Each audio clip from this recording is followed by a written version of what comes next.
Buenas tardes, chicos, buenas tardes. Buenas tardes, Noemí, Israel, Mozumbit, Pedro Benítez, Saulo, Adriana, Giovanna Sofía, Jennifer, Marco, Nadine. Buenos días.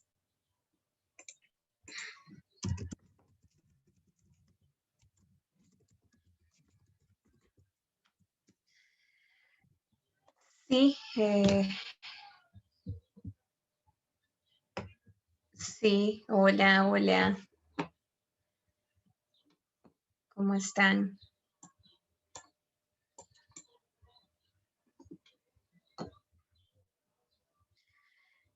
En realidad estoy medio afónica. Por ahí me están escribiendo que se me escucha muy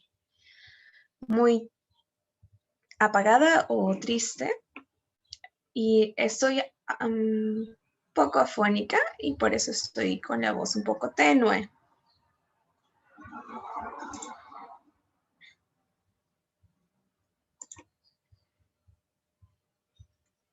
Evidentemente, a todos nos sobrecoge lo que está ocurriendo.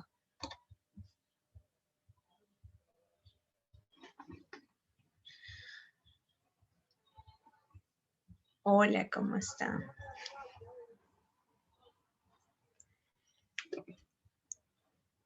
Listo. Por la mañana, al iniciar la clase, antes de que iniciara la clase con el profesor Allen, estaba sugiriendo un ejercicio con ustedes, que era escoger una palabra de lo que, con la que puedan identificar ustedes lo que están sintiendo respecto al momento que vivimos todos.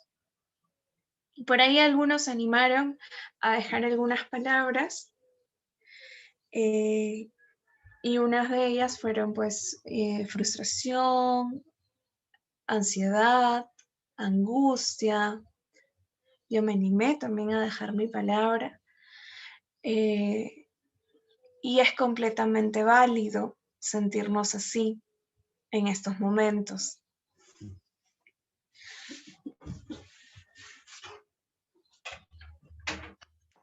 A mí me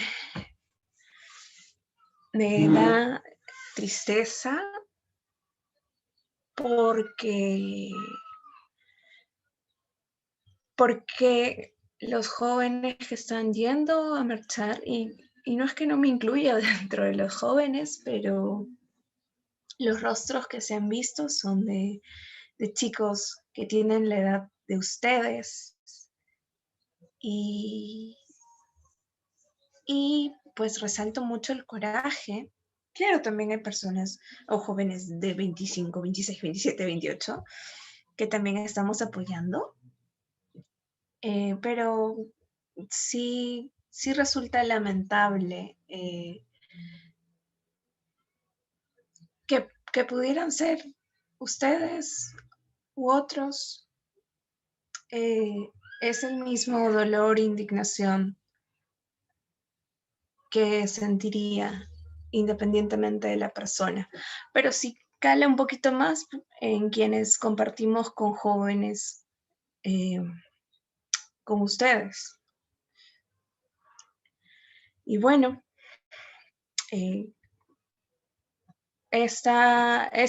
todas estas palabras que ustedes me han dado, bueno, los que han compartido las palabras, la frustración, la impotencia, la indignación, la angustia, la tristeza, todas esas palabras, todas esas emociones y sentimientos, pues tenemos que convertirlas en impulso. Tenemos que convertirlas, no ahora, en el tiempo que te tome a ti procesar esto, me refiero al aspecto emocional, ¿no? Y convertirlas en un impulso para para encontrar un cambio real, un cambio significativo y profundo. A muchos de nosotros, jóvenes de 28, nos mantuvieron alejados porque consideraron que así se nos protegía. Yo nací en el 92 y consideraron que manteniéndonos lo más alejados de nuestra realidad, sin conocer la violencia política que ocurrió años anteriores, nos iban a cuidar. Y mientras más alejados nos tenían de debates o de opiniones que tengan que ver con política, nos iban a proteger. Y esto, tal vez con las mejores intenciones que tuvieron nuestros padres, ha ocasionado que hay un silencio tan largo frente a muchos momentos de corrupción y que se esté viendo ahora despertar. El poder que ustedes tienen a través de las redes sociales que manejan también es muy amplio y tiene gran alcance. Por eso yo siento que todos los que están presentes aquí, independientemente de la posición que tomaron, han contribuido. Y como les dije ayer en el mensaje que les mandé por el grupo, yo estoy muy, muy admirada del coraje, la templanza y el compromiso que tienen con una de las peores lacras del Perú, que es la corrupción. Y los felicito y espero que continuemos investigando, informándonos, estudiando, leyendo que es una actividad tan nutritiva y que nos permite conocer, tolerar otros puntos de vista, dialogar y concertar acuerdos para el bienestar no solo nuestro. Esta lucha no es solamente para estos años o para el tiempo que vamos a estar aquí. Están también luchando por las generaciones que vienen, por los niños, que bueno, todavía no, de repente están descubriendo este Perú y este mundo. Exacto. El poder está en nosotros y el camino, la vía más segura para poder hacer un cambio siempre va a ser la educación. Ningún cambio sin un proyecto educativo sólido, crítico, va a tener o va a ser perdurable. Y eso lo van a lograr ustedes, desde la profesión que consigan y desde el lugar en el que se encuentren. Eso lo van a conseguir ustedes. En medio de esta pandemia, de esta cuarentena, en medio del estrés de vivir encerrados, han decidido continuar su preparación y eso ya es un punto, y eso ya es un primer paso. Y están apostando por una universidad nacional, otra en particular, y están apostando por una educación de excelencia, por una formación de excelencia para retribuir a la sociedad, construir un mejor Perú. Y yo los invito a que continúen con ese interés, los invito a que sigan buscando espacios de diálogo, buscando informarse, buscando compartirlo. Y lo más difícil tal vez es compartirlo con personas que tengan una posición distinta, tengan opiniones distintas, tengan miradas distintas. Hay que saber que cada mirada, cada opinión, cada juicio proviene de un contexto y proviene de antecedentes que puedan tener ellos. Y Y hay que tomarlos en cuenta también para poder dialogar. Eso, chicos. Sí, muchos alumnos y estudiantes están bastante conmocionados y es entendible y es comprensible que nuestra sensibilidad se haya agudizado. Entonces, como les decía, nos tomemos el tiempo para procesar lo que estamos sintiendo y para poder convertirlo en un impulso, para poder seguir trabajando. Desde el estudio tú estás trabajando y es un proyecto largo y es un proyecto que tiene muchos pasos, muchas metas y por lo menos ahora lo estamos viendo, por lo menos ahora están siendo conscientes, por lo menos ahora se está visibilizando, que no nos quedamos conformes cuando vemos un acto de corrupción o cuando se trata de callarnos y de que podemos reclamar, de que podemos hacerlo, informándonos bien, como dice Israel. Profesor Mestanza está ahí con nosotros. Buenas tardes. Hola, Katicita, ¿cómo estás? Buenas tardes también a todos los chicos. En realidad un poco apenado por la situación que vive el país. Si bien es cierto, no he estado muy cercano a la situación, como normalmente pues tenía un activismo político, ya la situación en realidad particular, de ser jefe de una familia que está pues en realidad creciendo, quizá un poquito me impide, ¿no? Por la responsabilidad que tengo.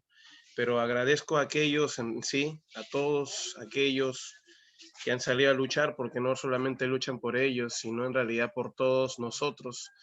Y bueno, simplemente a todos ustedes, gracias muchachos, gracias en sí. Gracias en realidad por aquellos que dieron su voz de protesta. Algunos quizá lo hemos hecho desde casa, con un cacerolazo, otros a través de las redes sociales, pero es una manera, ¿no? Siempre de mantener ante las injusticias, ante el abuso de poder de parte de la policía, quizá no en esta protesta, pero me acuerdo claramente que en otras situaciones muy parecidas, ¿no? Un caso Bagua, por ejemplo, me acuerdo claramente cuando pues en realidad la policía reprime y no mira, pues en sí no mide consecuencias, no mira si eres del sexo masculino o del sexo femenino, porque a todos les dan por igual. Y bueno, ya se ha visto en las noticias, no solamente a nivel nacional, sino a nivel internacional hay una denuncia ya pues en realidad contra el abuso de poder, ¿no? Cuando se ha buscado pues en realidad una marcha pacífica. En ese sentido, creo que ni una bandera tiene la culpa pues para ser jaloneado y eso lo hemos también visto, ¿no? No solo en redes sociales, sino también pues en la televisión, en las noticias, y bueno, algo que también sorprende son personas desaparecidas, muy al estilo pues de la época de los 90, ¿no? Cuando el fujimorismo, estando en el poder, mandaba y justamente secuestraba a aquellos líderes políticos o aquellos pues que ellos consideran revoltosos justamente y los torturaban, ¿no? ¿En dónde? Los torturaban pues en sí en la carceleta que tiene el palacio, en otros casos particulares también pues en sí a jóvenes, ¿no? Que han sido llevados a la comisaría de Alfonso Ugarte, y así de esa manera buscan callarlos, ¿no? Pero al final hoy la voz de protesta pues se ha escuchado a nivel nacional, se está denunciando y se está pues señalando a cada uno de esas personas que simplemente son responsables, ¿no? De estos actos de injusticia. Entonces creo yo que dar la espalda a esta situación o tratar de tapar, ¿no? Lo acontecido en estos últimos días, ¿no? 6 días ya para ser exacto, simplemente pues en realidad nos deja mucho para pensar en que podemos tener un futuro mejor, ¿no? Ya que los jóvenes como quien dice, han liderado este proceso. Entonces no seamos mezquinos, no seamos en sí, no demos la espalda y simplemente apoyemos desde donde estemos. Nuestro frente de lucha, nuestro frente de batalla son distintos medios, llámese las redes sociales, llámese las calles, ¿no? Por donde sea, pero hagámoslo de manera consciente, como decía, pues en realidad en la universidad, ¿no? De manera combativa. La juventud consciente, como dice la frase, que siempre era una consigna universitaria, jamás será sirviente. Y eso es lo que tenemos que demostrar. ¿Sí, muchachos? Bueno, nosotros en realidad estamos reunidos acá también por una actividad, ¿no? Somos conscientes, repito una vez más, y eso no va a significar que vamos a dejar el quehacer del Perú, la realidad nacional, pero hay que también en sí nosotros tenemos un objetivo, un destino, que es en realidad el ingreso a una universidad. Creo que todos ustedes, así como esos chicos que han fallecido, a quienes en realidad mi lamento en sí, luchadores sociales jóvenes, como cualquiera de ustedes en sí, de mis alumnos, yo sentiría mucha pena, ¿no? Por todo lo que ha pasado, pero creo que recién a través de esas acciones se han tomado algunas medidas, se ha logrado pues el retroceso, ¿no? A ese hambre de poder que tenía pues el señor Merino, ¿no? Que es un tipejo de aquellos que simplemente, como la mayoría de políticos, lo único que buscan, ¿qué cosa es? La centralización del poder, ¿no? Con un partido a quien simplemente sabemos que siempre representó a través de la historia la clase media alta, pero hoy pues en realidad se ha llegado a ver pues que sus intereses son muy parecidos a los que ha tenido el APRA, a los que ha tenido inclusive Fuerza Popular, cuando antiguamente, bueno, no antiguamente, sino en los años 90, era llamado justamente Cambio 90, ¿no? Entonces, muchachos, bien, gracias, Caticita, por tus palabras, por haber en sí concientizado, orientado, informado, y a ustedes, muchachos, por simplemente también informarse y no ser parte, pues, de ese grupo que siempre le da la espalda, pues, en sí al quehacer nacional. Alguna vez un gran pensador llamado Bertolt Brecht decía lo siguiente, ¿no? Hay mucha gente que dice, no me interesa la política, no me interesa en realidad lo que pase, yo no voto por ellos, pero recuerda que de esas personas que dicen ser apolíticos, a quienes no les interesa absolutamente nada, de ellos pues es que nace la escoria de la sociedad. Como mencionaba, pues en sí, Katy decía, hablaba de la corrupción. Bueno, ahí está. Esa persona que dice que no le interesa, que no se mete, simplemente le interesa su vida, justamente consecuencia de ello es eso, ¿no? ¿Qué cosa es eso? Es lo que te acabo de mencionar, la corrupción, porque a vista y paciencia de nosotros es que se termina desarrollando todo eso, porque no hay gente que simplemente no reacciona. De eso nace la prostituta, el pandillero, nace también pues en sí quién, nace también el alcohólico y todos los vicios que tiene la sociedad. Así que no seamos esos apolíticos causantes pues de esta situación.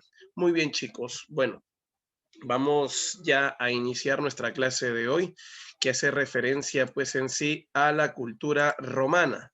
Y vamos a ver justamente un poquito de cómo es que se empieza a organizar la política pues en sí desde tiempos remotos. Hemos visto que la democracia ha sido un proceso, ¿no? Para llegar pues en sí a lo que hoy en día nosotros vemos, pero realmente en sí, repito una vez más, realmente esa democracia es la democracia que nosotros esperamos, porque aparentemente en la situación que estamos viviendo en la actualidad en nuestro país, que es una situación de crisis en el ámbito político y en el ámbito, pues en realidad social y económico, es que no se está respetando, ¿no? La voz del pueblo. Mira hasta dónde hemos llegado. Bien, ahora, lo que nos falta también conocer el día de hoy, justamente vamos a ver cómo es que nace, es la justicia. Porque resulta que el derecho nace en Roma, ¿correcto? Ahora, en el Perú estamos hablando de qué? De que buscamos justicia por la muerte de estos dos jóvenes, donde alguien tiene que hacerse responsable.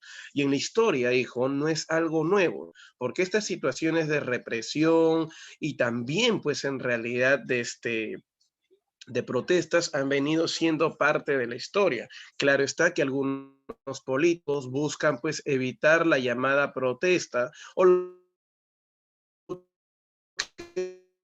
ellos dirían los golpes de Estado, etcétera, tratando pues en sí de calmarlos. Quiero comentarte que las protestas o el derecho a la protesta nace pues, en realidad y se establece Estados Unidos. Harán esa clase introductoria que tuvimos ya hace unas semanas atrás, cuando hablamos acerca de la famosa masacre de Massachusetts,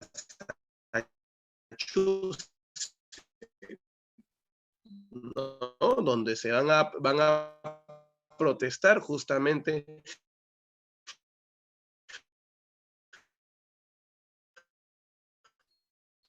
por el alza del precio de los impuestos en situación, es que aquí, ¿no? Por reprimir y por ser pues muy abusivo. Ustedes tienen que recordar, se va a terminar desarrollando esta ley que permite las protestas sociales. Bien, ahora vamos a conocer algo de eso en Roma. Primero hay que recordar que Roma como cultura se ubica pues geográficamente hablando en la península itálica y eso pertenece al continente europeo. Si nosotros hemos visto en realidad algo, ha sido Grecia, que se ubica en la península de ¿qué, muchachos? En la península del, no te olvides, de los Balcanes. En el caso particular de Roma, Roma no está en los Balcanes, sino está en la península itálica. Ustedes ven en el mapa, correcto, a Roma. Roma tiene una apariencia de una bota, correcto, donde vemos que se encuentra rodeado de mar, efectivamente, y en la punta tiene una isla que es Sicilia y otras islas más donde vamos a ver a Cerdeña, Córcega y cómo olvidarnos también pues en sí de la isla de Elba, ¿correcto? Vamos a ver acá rapidísimo que cuando se habla de la cultura romana hay dos maneras pues en sí de explicar su origen. La primera forma es la manera mitológica, poco creíble, lógicamente, y legendaria de explicar el origen a través de la leyenda de Rómulo y Remo. Repito una vez más, a través de la leyenda de Rómulo y Remo. Leyendas que justamente nos cuentan pues que dos hermanos fueron los que intentaron fundar la llamada cultura ¿qué? La llamada cultura romana. Recordemos que estos hermanos son productos, pues en sí, según la leyenda, de una relación prohibida entre un dios y un amor. El dios era Marte, que es el dios de la guerra, y finalmente, ¿quién, muchachos? Rea Silvia, ¿correcto? Bueno, matan a Rea Silvia, Marte no puede hacerse cargo de los niños, y es así que una loba termina pues encargándose de estos niños, ¿no? Por ello hay que recordar pues en realidad que ambos al crecer terminaron descubriendo su origen, cobraron venganza, mataron a la persona que mató a su madre, llegaron hasta el valle de Lacio, correcto, a las orillas del río Tíber, y simplemente se encontraron con su abuelo, que era rey de una ciudad llamada Alba Longa. En agradecimiento, el abuelo rey les regaló un espacio territorial que era justamente el valle de Lacio, aquel lugar donde su otra madre, que era la loba, los había pues encontrado y los había amamantado. Acto seguido, resultado de ello, es que ellos buscarán un nombre, ¿no? Y van a subir pues en sí al Monte Palatino, donde ellos van a tener una competencia entre los dos hermanos. ¿Cuál era la competencia, profe? Era visualizar al ave más grande que ellos pudieran ver. Vieron pajaritos, pájaros, me imagino, animales pequeños, hasta que Rómulo logró observar pues al águila, ¿no?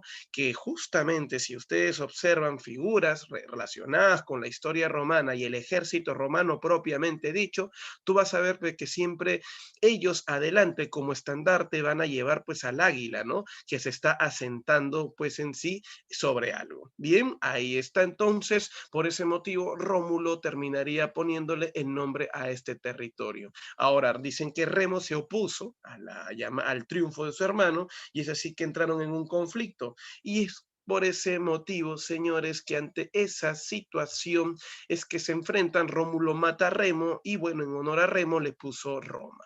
Pero si hablamos ya dejando de lado la parte mitológica, ¿no? Y hablamos de la realidad, de la historia real, es que ellos son originarios de un pueblo llamado los latinos, que vivían al norte y que llegaron al Valle del Lacio justamente por la fertilidad de sus tierras. Lógicamente, al llegar a este territorio, tuvieron pues en sí que ganarle a los antiguos habitantes y someterlos. Por eso que los latinos fundan la cultura romana a las orillas del río Tíber.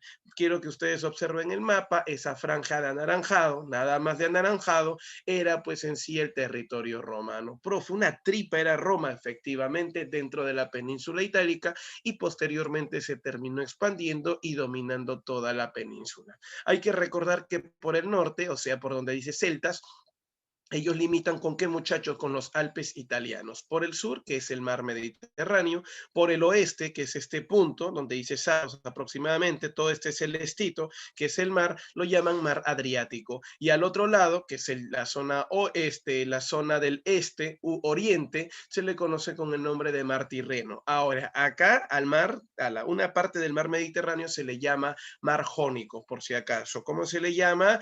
Mar Jónico. Muy bien, ahora como ustedes pueden observar en la figura, vamos a encontrar dos regiones relacionadas con la historia de Roma. Una es la Italia peninsular, correcto, que hace referencia a la península itálica, repito una vez más, a la península itálica, donde destacan los latinos, los samnios, los volscos, los umbríos, los celtas y lógicamente los pueblos que tenían relación con la cultura griega que se ubicaron acá en el sur de Italia, y a esa región se le llamaba la Magna Grecia. La Italia insular, si la peninsular es la península itálica, la bota, la insular hace referencia a las islas, y ahí destaca la isla de Sicilia, la isla de Cerdeña, la isla de Córcega, la isla de Elba.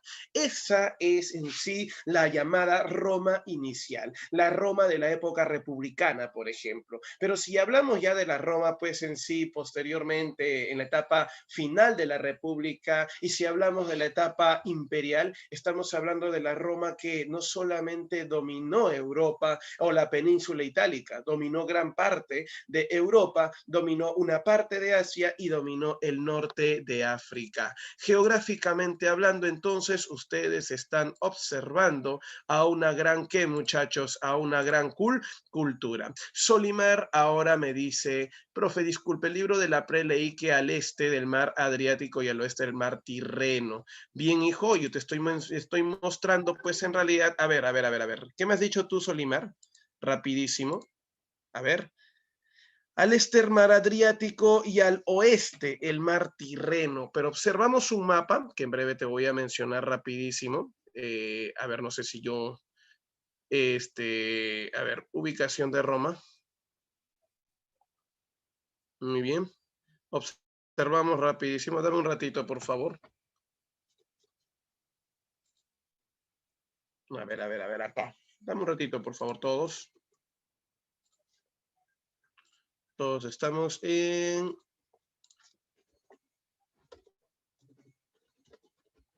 A ver.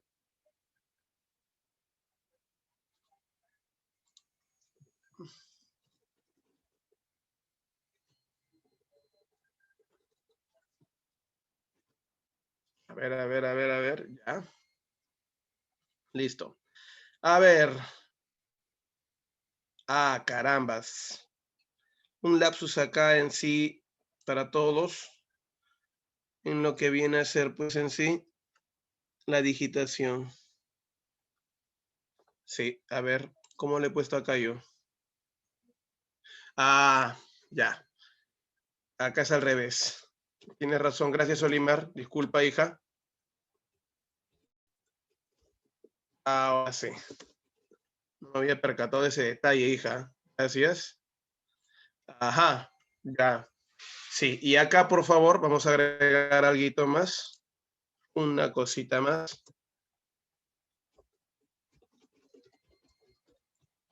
Muy bien. Ahora sí. Listo. Yo creo que ya. Ajá, ya está, ya. Muy bien. Todos.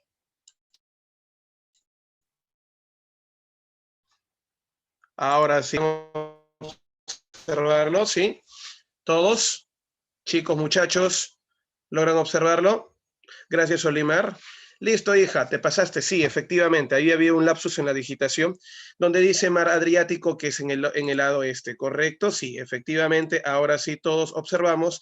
Mar, no te olvides, por favor, en el este, muy bien, está el mar Adriático y en el oeste, esta parte de acá es el mar Tirreno. Ah, ya. Gracias, hija, disculpa, si no lo había visto, mira, el apuro, en realidad cuando hice estas diapositivas no me había percatado de ese detalle y gracias, repito una vez más, a la observación. Muy bien. Listo, señores. En el sur, como te dije, si bien es cierto, es el mar Mediterráneo, pero esta zona lo llaman el mar Jónico, ¿no? Que es el mar al final que une pues hasta Roma. ¿Con quién? Con los llamados griegos, ¿no? Por acá, por ejemplo, se ubica Esparta en la parte más baja. Ya, ahí, señores, por el mar Jónico. Listo, habiendo realizado ya pues la corrección, gracias a la participación de la gran Solimar, muy bien. Entonces, señores, vamos a continuar. Cultura en realidad en sí que divide su historia en tres periodos.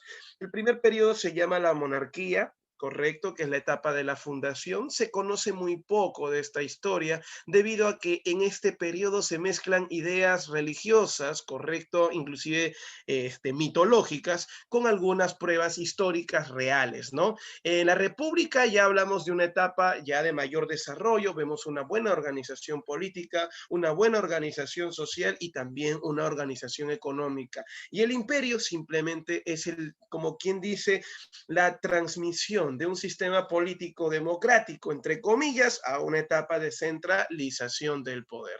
Entonces, encontramos monarquía, república e imperio, los tres periodos de la historia de quién, de Roma. En la etapa de la monarquía es la primera etapa, abarca no te olvides, desde el año 753 al 509 antes de Cristo. Profe, si hablamos de la monarquía, ¿desde cuándo estamos hablando? Desde que Rómulo, no te olvides, funda la cultura romana, la monarquía, ¿correcto? Romana, hasta el año 509 antes de Cristo, que termina siendo el llamado final de la monarquía, cuando se dio pues en sí la rebelión de parte de los latinos en contra de los etruscos. Y justamente yo hablo de latinos, hablo de etruscos, por la sencilla razón que fueron los latinos los fundadores de Roma. Hay dos dinastías que van a gobernar la monarquía. Primero, monarquía proviene de dos voces, mono uno, arquía rey. Monarquía significa el gobierno de quién, de un rey. Entonces, muchachos, para todos ustedes, en una monarquía vamos a encontrar a las familias, correcto, dominantes. Ahí encontramos a la dinastía latina, dirigida por quién, por Rómulo, fundador de Roma y también creador del Senado.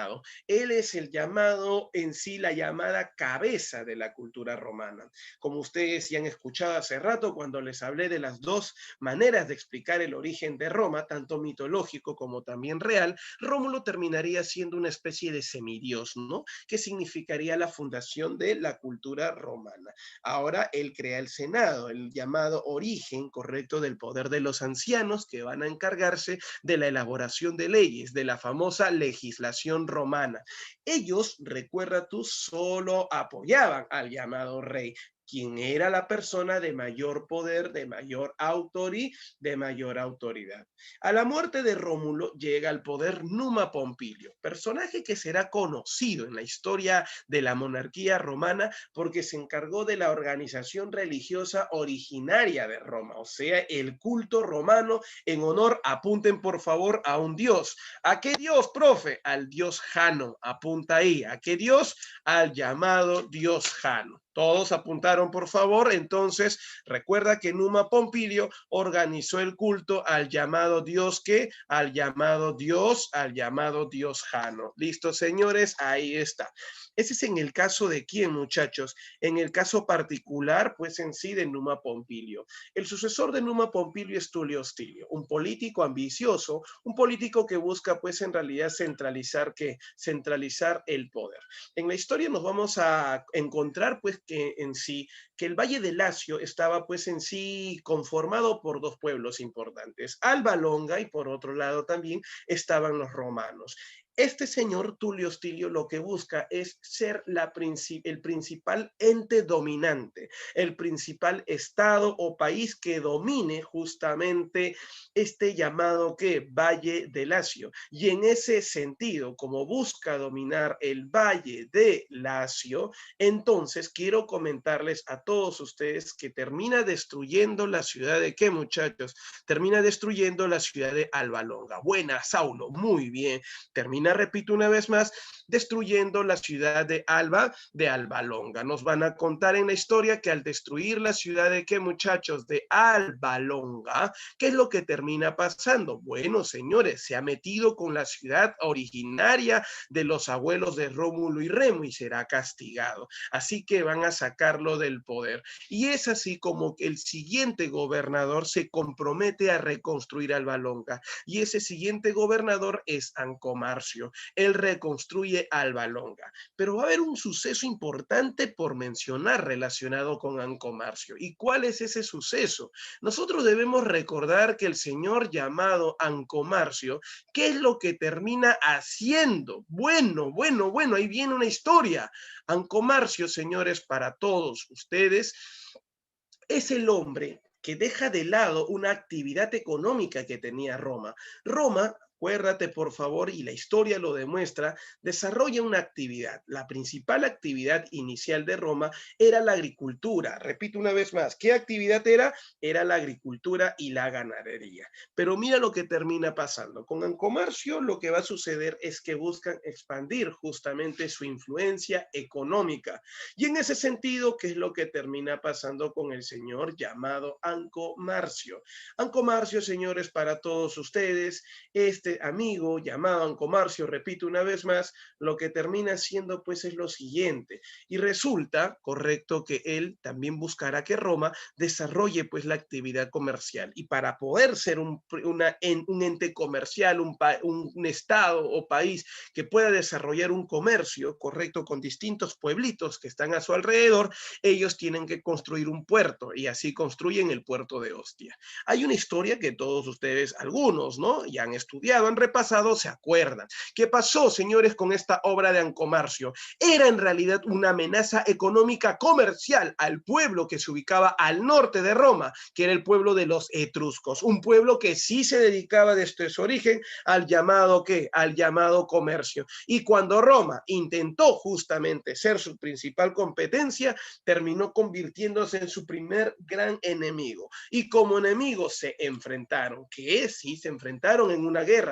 cuando el gobernador era Ancomarcio. Profe, ¿me puede decir cuál fue el resultado? Muy fácil. El resultado terminó siendo la derrota de ¿quién? La derrota de los latinos y el triunfo de los etruscos. Entonces, muchachos, los etruscos llegaron al poder, se impone el comercio, como ustedes se pueden dar cuenta, y de esta manera los etruscos, que no son los originarios de Roma, van a dominar el territorio romano. Se dice que ellos al llegar, si bien es cierto, no son los originarios y tampoco dueños de tierras y de esclavos, ellos darían origen a la futura clase que nosotros vamos a llamar la plebe. ¿Queda claro? La plebe en Roma. Ahora, para todos ustedes, quiero comentarles pues en sí que uno de sus primeros grandes gobernadores que tuvo la familia etrusca o la dinastía etrusca fue Tarquino Prisco, a quien lo llaman el arquitecto de Roma. ¿Por qué lo llaman el arquitecto de Roma? Por la sencilla razón de que es uno de los personajes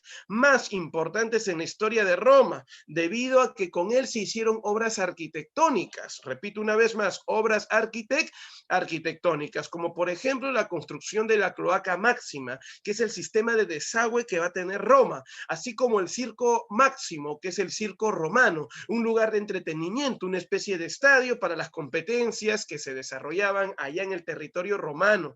También se construye el foro romano. Quiero que apuntes, por favor, ¿qué es el foro romano? Es una especie de plaza, ¿correcto? Un lugar donde se van a desarrollar las principales actividades, llámese políticas, agitaciones políticas, también actividades de qué tipo, actividades culturales, muy bien, como por ejemplo se puede practicar el teatro, se puede practicar pues no sé, las poesías, etcétera. Entonces, profe, usted me está diciendo que el foro romano es un lugar en sí de reunión del pueblo. Efectivamente, es como una especie de plaza, correcto, principal. Hay que recordar también que Tarquino Prisco construye las termas o baños públicos de Roma, con el cual, señores, Roma empieza también pues en sí a desarrollar técnicas de urbanismo, porque resulta que Tarquino Prisco mandaría pues a construir carreteras que unan a Roma, y de ahí una frase, ¿no? Todos los caminos conducen a Roma. ¿Y por qué motivo todos los caminos conducen a Roma? Porque efectivamente, si soy un pueblo dedicado al comercio, todos los pueblos que querían mis productos tenían que llegar a mi territorio. Ese es en el caso de Tarquino Prisco. Destaca también Servio Tulio, quien es el hombre que establece la asamblea centurial.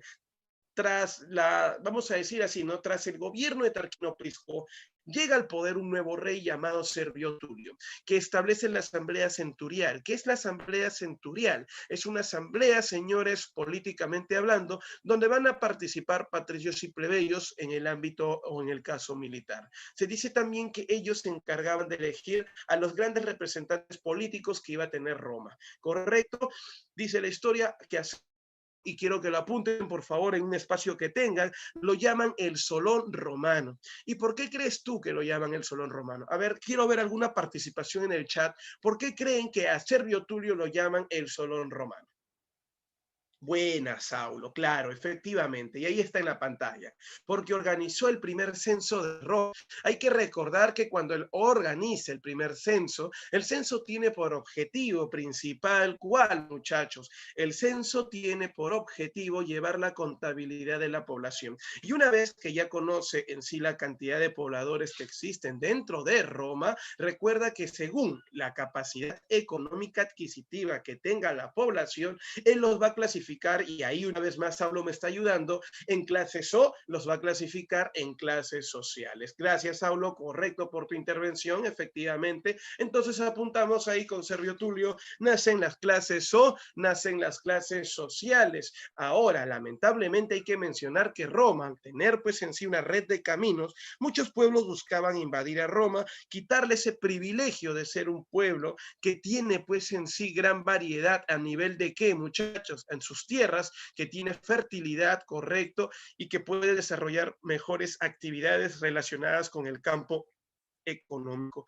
Y es así, señores, como Roma empieza a tener ataques, correcto, de otros pueblos. En ese sentido, apunta, Servio Tulio establece el servicio militar obligatorio, amuralla Roma, repito una vez más, y finalmente, ¿qué es lo que termina pasando? Bien, señores, ya para poder finalizar, el amigo llamado Servio Tulio. Amigos, para todos ustedes, apunten ahí, introduce las costumbres orientales y religiosas, por ejemplo, de la cultura griega.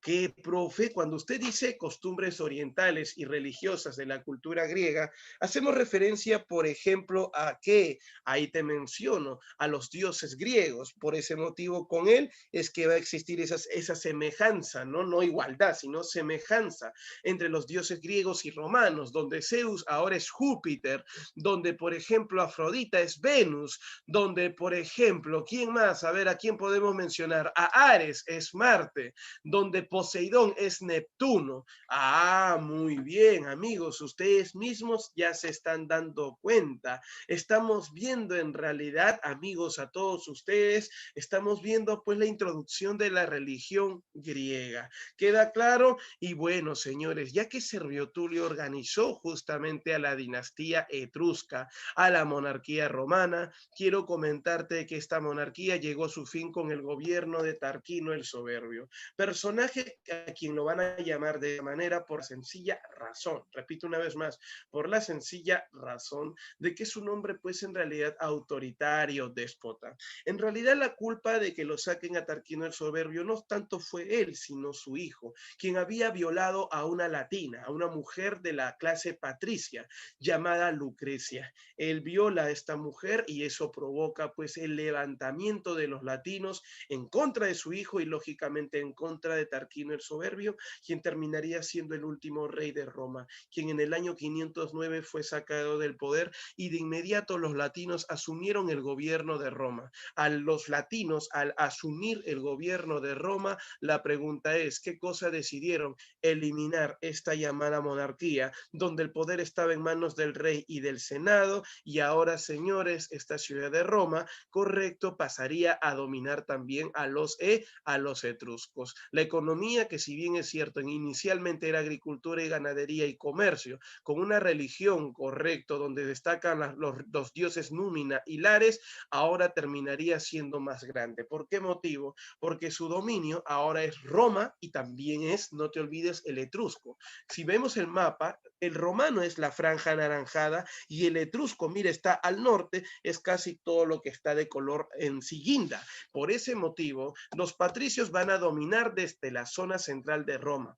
Los etruscos pidieron a los latinos, a los romanos, de que no los esclavizaran. Por favor, no nos esclavices. Y ellos dicen, pero a cambio, ¿qué nos vas a dar si no quieres que te esclavicemos?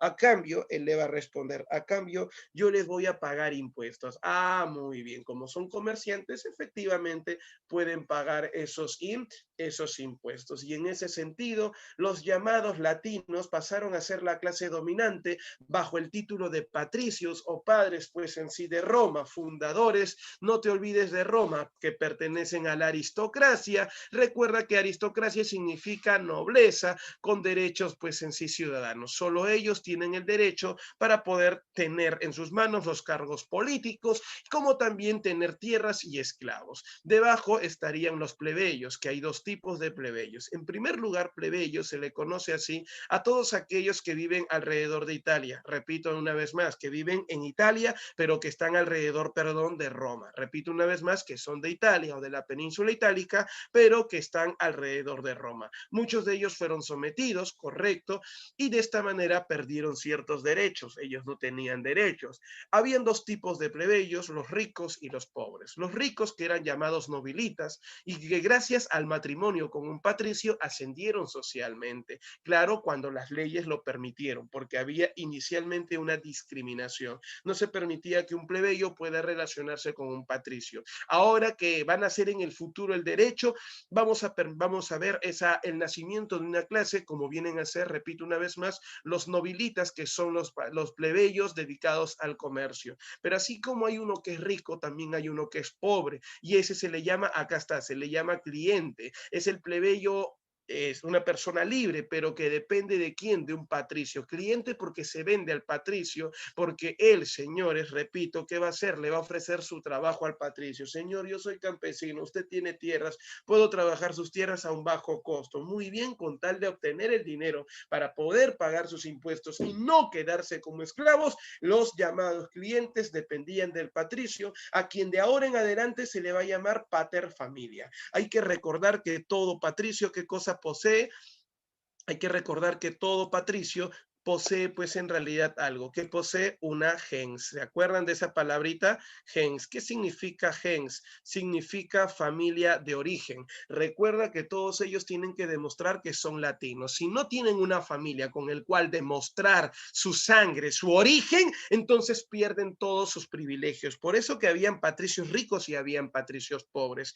Profe, ¿cuándo al patricio se le llama pater familia? Cuando es el amo, tutor de un quién, de un plebeyo pobre a quien no vas a llamar cliente. Muy bien, listo, profe. Y las personas que no tienen ni libertad y mucho menos derechos, ¿qué son los esclavos? En ellos no hay otro título, simplemente se les llama esclavos. Muchos de ellos son los que fueron obtenidos a través de guerras, vencidos en guerras, o en algunos casos fueron comprados en algún mercado. Hay que recordar que los esclavos son considerados simplemente cosas, objetos que no hablan. Por ese motivo no tienen derecho absoluto en nada. Muy bien, profe, wow, entonces vemos que la sociedad romana estuvo bien organizada, ¿sí? Inclusive ya con el llamado transcurrir de la historia de la República Romana, te cuento que hay una guerra que Roma vivió, que es la guerra más importante en su historia, y esa guerra vienen a ser las guerras púnicas. Y si alguno de ustedes se acuerda un poquito, pero solo un poquito, señores, de las guerras púnicas, recordemos que es la guerra que se dio, correcto, ¿Esto para qué? Para poder controlar, no te olvides por favor, el llamado el mar Mediterráneo. Y recuerda que controlar el mar Mediterráneo te permite controlar también las cuencas, ¿no? Las costas del continente africano, en la zona norte, claro está, y también las costas, pues en sí, del continente asiático, en la región occidental. Por ese motivo, señores, ¿sabían ustedes que también surgieron patricios dedicados al comercio? Quizá algunos de ustedes, mis veteranos de guerra, mis alumnos, correcto, preferidos de la Academia Mega, me van a responder. ¿Con qué nombre se le conoce a la llamada clase social romana patricia dedicada al comercio y que se va a convertir en una clase pues en sí que va a compartir poder? Claro, Saulo, muy bien. Apunten ahí si alguno de ustedes no se acuerda. Saulo acá es el que está endiablado el día de hoy, ¿ah? Muy bien, Ruth, correcto, hija. Se le conoce con el nombre de equites o ecuestres. Repito una vez más, ¿cómo se le conoce? ¿Cómo se le llama? Los caballeros equites o ecuestres, hombres que portaban caballo, hombres que cuando iban a la guerra lo hacían justamente con su caballo. En cambio, el plebeyo común y corriente, carente, pues en realidad de qué, muchachos, de beneficios económicos, como dicen, pues, ¿no? A la antigua. Vamos a ir corriendo con la línea 11, dicen por ahí. Muy bien, señores, ahí está. Mi pregunta es, hasta acá, ¿me dejo entender? ¿Alguna duda o pregunta por ahí? Vamos rapidísimo, no sé si el Chupe tiene alguna duda. Marisol y la magia del norte, por ahí, no sé, por ahí a quién más veo, no sé, a ver, por ahí Marquito Yicagua, alguno de los alumnos Brisa, todo bien, me dicen por acá, listo. Entonces, si me estoy dejando entender, entonces muy bien, porque también entiendo que ustedes ahí al costado, porque tú ya sabes, inclusive en clases presenciales, te pedía que te compres esos papelitos que pegas en tu cuaderno, porque suelo darte algunos datos adicionales para complementar la información.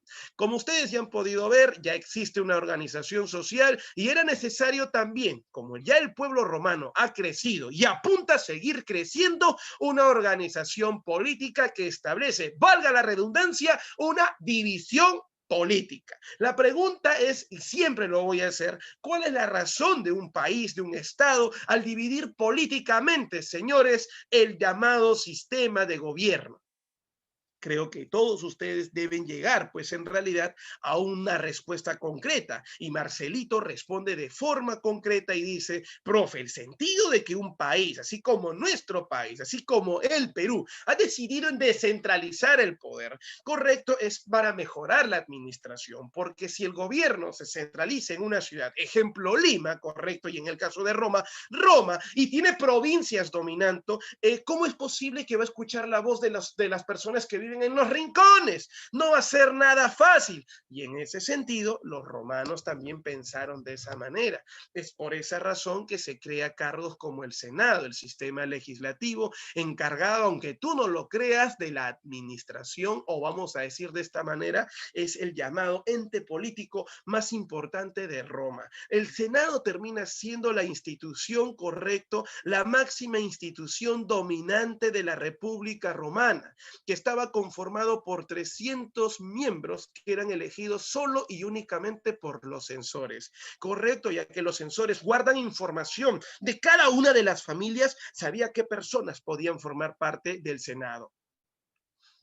¿Sabían ustedes que para formar parte del Senado había una condición? Profesor, ¿me podría decir usted cuál era esa condición para formar parte del Senado? Muy fácil, querido y estimado alumno. La condición para formar parte del Senado era simplemente ser latino. Entonces, ¿quién tiene esa información? Lo tiene el censor. Ahí está el censor escogiendo a quienes van a conformar el Senado. Ancianos que se encargan de ¿qué? Que eran patricios, repito una vez más, patricios, que como tienen experiencia y conocimiento, se van a encargar de la elaboración de leyes y de la llamada, ¿qué, muchachos? Y de la llamada, pues en sí, del llamado control y fiscalización política de la República Romana. Como ustedes pueden ver, son ancianos. A ellos no se les pone pues un tiempo límite. Ellos gobiernan en sí con un cargo vitalicio hasta el día de su muerte. Su función principal, crear leyes y escoger a algunos magistrados. Como por ejemplo, el Senado era el encargado de escoger escoger a las dos figuras administradoras de Roma, que vienen a ser los cónsules. Eran dos. En un principio, los cónsules eran inicialmente solo de una clase social, que eran los patricios. Pero cuando el llamado plebeyo logró, señores, que el reconocimiento de sus derechos, entonces, ¿qué hizo, señores, el llamado plebeyo? Y resulta que el llamado plebeyo terminó, pues, en sí, accediendo al llamado poder. Y de esta manera vamos a encontrar que el cónsul, si bien es cierto, en un principio eran los dos, eran patricios, posteriormente ya cuando aparece el derecho plebeyo o el derecho romano, justamente el plebeyo accede al poder y uno es patricio y otro es plebeyo. La función que ellos cumplen es la función que cumple cualquier presidente, presidir, dirigir el Estado, ¿correcto? Inclusive pueden dirigir el Senado, pero simplemente ellos no pueden estar, no pueden ¿qué? Habla, no tienen mayor voto, ¿correcto? Por eso que algunos dicen que los cónsules eran simplemente figuras del Estado romano, ¿correcto? Ellos solamente dirigen el Senado o podían presidir el Senado como presidentes, dirigían el Estado y el ejército en casos de guerra. Muy bien, ese es el cargo de cónsul. Ahora, si Roma entraba a una etapa de guerra, una etapa de crisis, interna o externa, era ahí, repito una vez más, era ahí donde entraba al poder un magistrado solo excepcional, solo en casos de emergencia, el cual era el dictador. Porque resulta que el dictador, repito una vez más, el dictador, ¿quién es o qué cosa hace? El dictador es aquella persona, repito para todos ustedes, el dictador es la persona que gobierna a Roma en casos de emergencia. Si el cónsul gobernaba por un año, ya te dije que era escogido por la asamblea centurial, acá, señores, para todos ustedes, ojo, y también por el Senado, te quiero contar que el dictador era un cargo extraordinario, que se daba, repito, solo en tiempos de crisis. ¿Sabías que el dictador gobernaba por 6 meses nada más, con un poder absoluto? Todas las magistraturas que puedan haber, censor, cuestor, pretor, edil, etcétera, desaparecían. Hasta el cargo de cónsul. Solo había una institución que se encargaba de fiscalizarlo, y era el Senado. O sea, profe, cuando el dictador gobernaba en tiempos de emergencia, ¿desaparecían todas las instituciones políticas? Sí, pero solo se mantenía una. ¿Cuál se mantenía, muchachos? El Senado. El dictador, repito una vez más, era una persona que tenía un poder militar y que se encargaba principalmente de qué, muchachos. Se encargaba principalmente, pues, si no te olvides, se encarga de la llamada no te olvides de la llamada administración. Muy bien, no te olvides, por favor, de Roma en casos de emergencia. Tribunos de la plebe. ¿Quién es el tribuno de la plebe?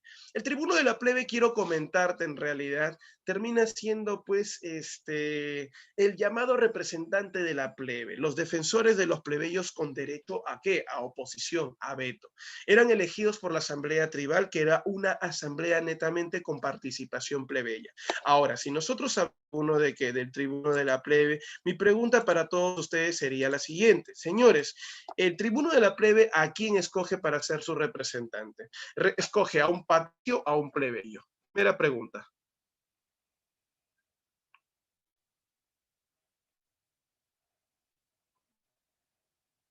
A ver, ¿por qué motivo?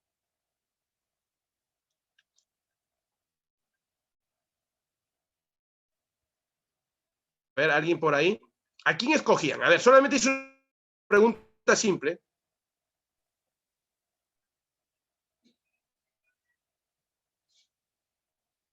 Listo, muchachos. Ya, muy bien, amigos. Todos ustedes tienen que manejar esa información, por favor, ¿ya?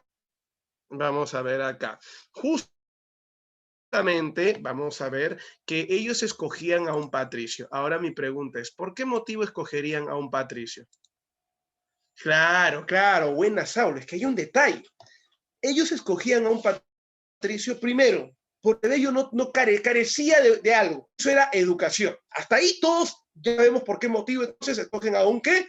Escogen a un patricio. Dos, recuerda que al patricio que ellos han escogido es el patricio que no ha sido elegido, no ha sido representado, ni mucho menos tomado en cuenta por otro patricio que representa de Roma. Y es una manera de ¿qué? De protestar en contra de su propia clase. Y ahí encontramos casos como, por ejemplo, los hermanos Graco, Tiberio y Cayo Graco. Encontramos caso particular de ¿quién? De Julio César, en contra de Antonio, grandes patricios con muchos privilegios y beneficios, pero que terminaron aceptando ser los líderes ¿de quién? De la masa plebeya. Ahora entendemos entonces a quién escogía. Muy bien, buena, Saulo, compadre, muy bien. Luego también destacan los pretores, que son los encargados de la administración de justicia. En algunos casos un pretor podía ser un gobernador de las provincias conquistadas. Eran elegidos también por la asamblea centurial. Los censores realizaban el censo cada 5 años. ¿Y de qué se encargaban? Bueno, como censores visitaban distintas ciudades, como llevar la contabilidad, pero también eran una serie de chismosos del Estado,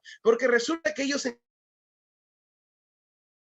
de cuidar la moral de Roma. ¿Qué significa cuidar la moral de Roma? Simplemente las buenas costumbres, respeto a sus llamados dioses. Por ejemplo, se encarga también de la organización de la educación y de mantener las tradiciones romanas. Ahora, si el censor se encarga del censo, correcto, de llevar la contabilidad de la población, también aparece el llamado cuestor. Él recibe la información del censor. El cuestor es el llamado encargado de las finanzas, el recaudador de impuestos, si quieres llamarlo así. Pero en sus manos está justamente los gastos del tesoro público. Y de esta manera se dice que él es el llamado administrador, que se encarga de pagar a todas las personas que cumplen una función dentro de la cultura romana. Muy bien, señores, eso relacionado con la República Romana. Y finalmente, hablemos de los ediles. Así como hemos hablado de gobierno central y luego estamos hablando de gobiernos que provinciales, ahora tenemos que hablar del gobierno local o llamado, correcto, distrital. ¿Sabías que ese cargo llamado ediles o edil, propiamente dicho, edil, un cargo que hasta el día de hoy se mantienen en distintos países del mundo como el Perú? ¿Por qué motivo? Porque está hablando del cargo de alcalde.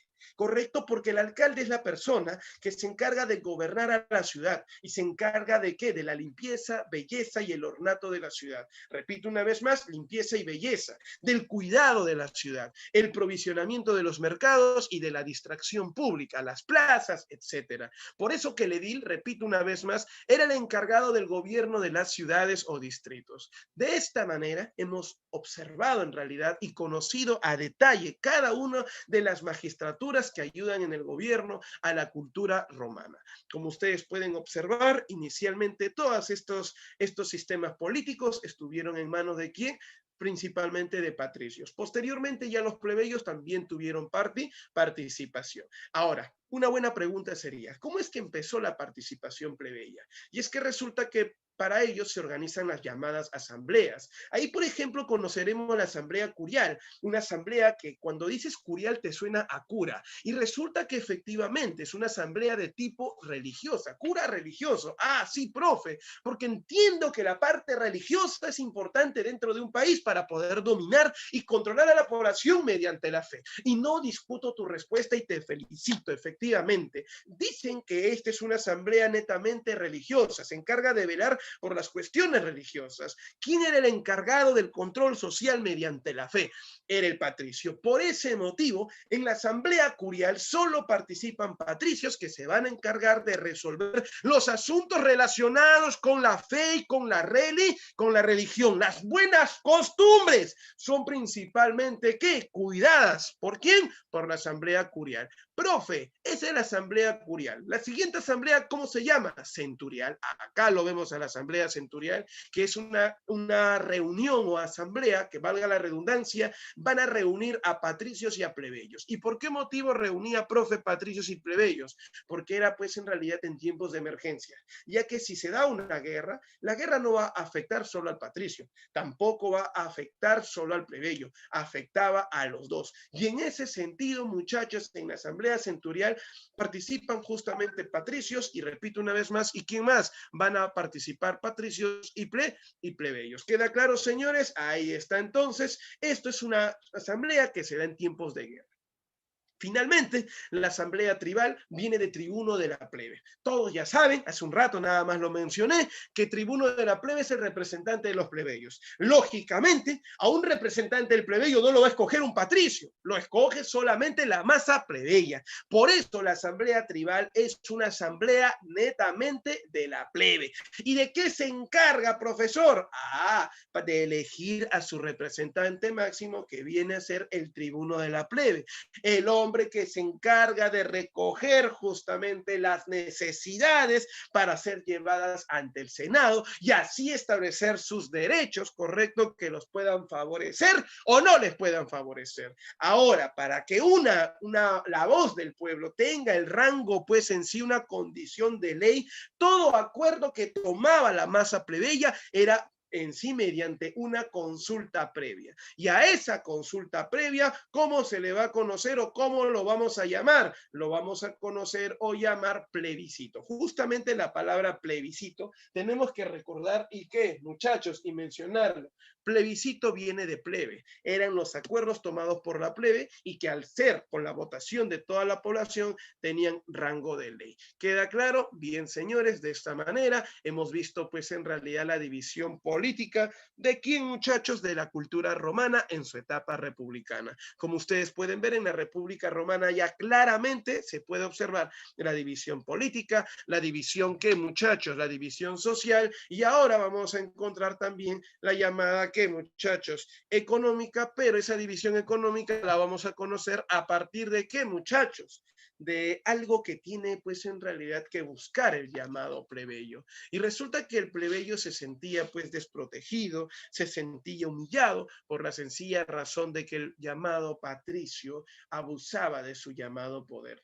Y en ese sentido, como los plebeyos eran más que los patricios, estos decidieron escaparse de Roma o salir de Roma. A los romanos no les convenía esa situación. ¿Quieres saber por qué motivo no les convenía?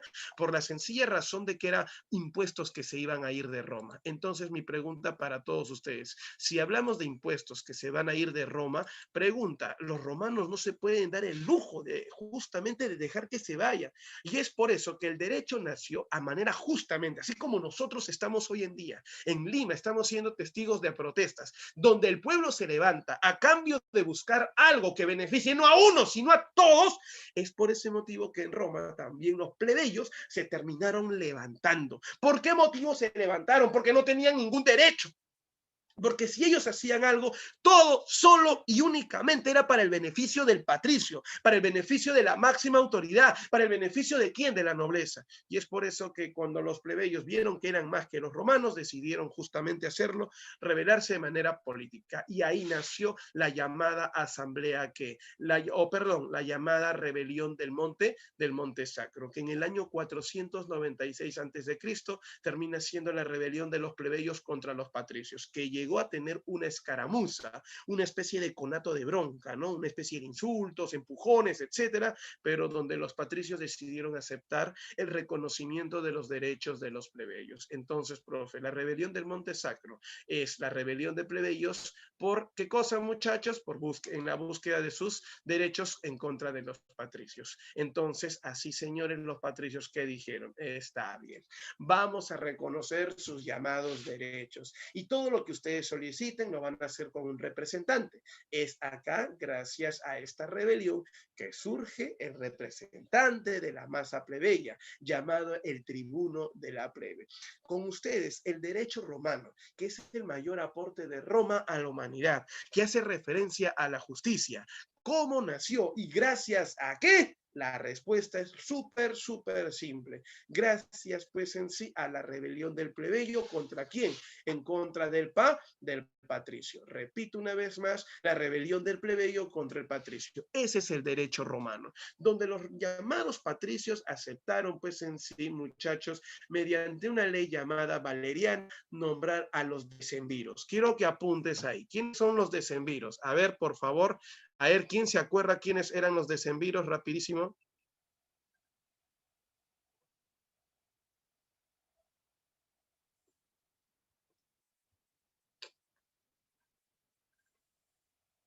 ¿Alguien por ahí? ¿Quiénes eran los decemviros? ¿Nadie? Muy bien, señores. Hay que recordar que los decemviros, ajá, buena. Correcto, Saulo, muy bien. Ahí está Marcelo, correcto. Y también Nadine. Bien, para aquellos que no se acuerdan, van a apuntar entonces, porque solamente veo que Saulo, Marcelo y Nadine son los únicos que saben, y al parecer los otros están, ¿ah? ¿Agua? No entiendo. ¿Qué es eso? Ya, escúchenme ahí. Son los encargados de la redacción de leyes en favor de de los plebeyos. Repito una vez más, son los encargados, repito, ¿de qué, muchachos? De redactar las leyes en favor de quién, de los llamados plebeyos. Muy bien, ese viene a ser quién, muchachos. Ese viene a ser nada menos y nada más que el llamado, ¿qué, muchachos? Que los llamados decemviros, los encargados de las redacciones de qué, muchachos, de la redacción de leyes. Muy bien, señores.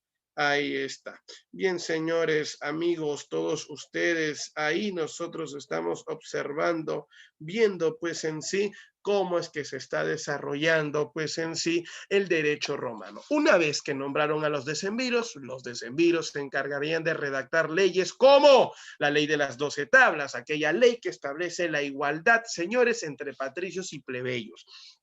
Para muchos historiadores, la ley de las 12 tablas termina siendo la ley matriz, la ley madre, porque ahí surge una palabra que es muy genérica y estamos hablando de igualdad, porque de igualdad se entiende igualdad, no sé, de condición social, igualdad política, igualdad religiosa. Entonces, hablamos de que la ley de las 12 tablas permite el nacimiento de otras leyes. Entonces, si la ley de las 12 tablas establece la igualdad entre patricios y plebeyos, la siguiente ley tiene que tener como atribución esa palabrita igualdad. Y ahí destaca la ley Canuleia. ¿Qué es la ley Canuleia? La ley que permite el matrimonio entre patricios y plebeyos. Igualdad, ya no hay desigualdad social, ya no hay discriminación. Ahora se van a casar los patricios y los plebeyos.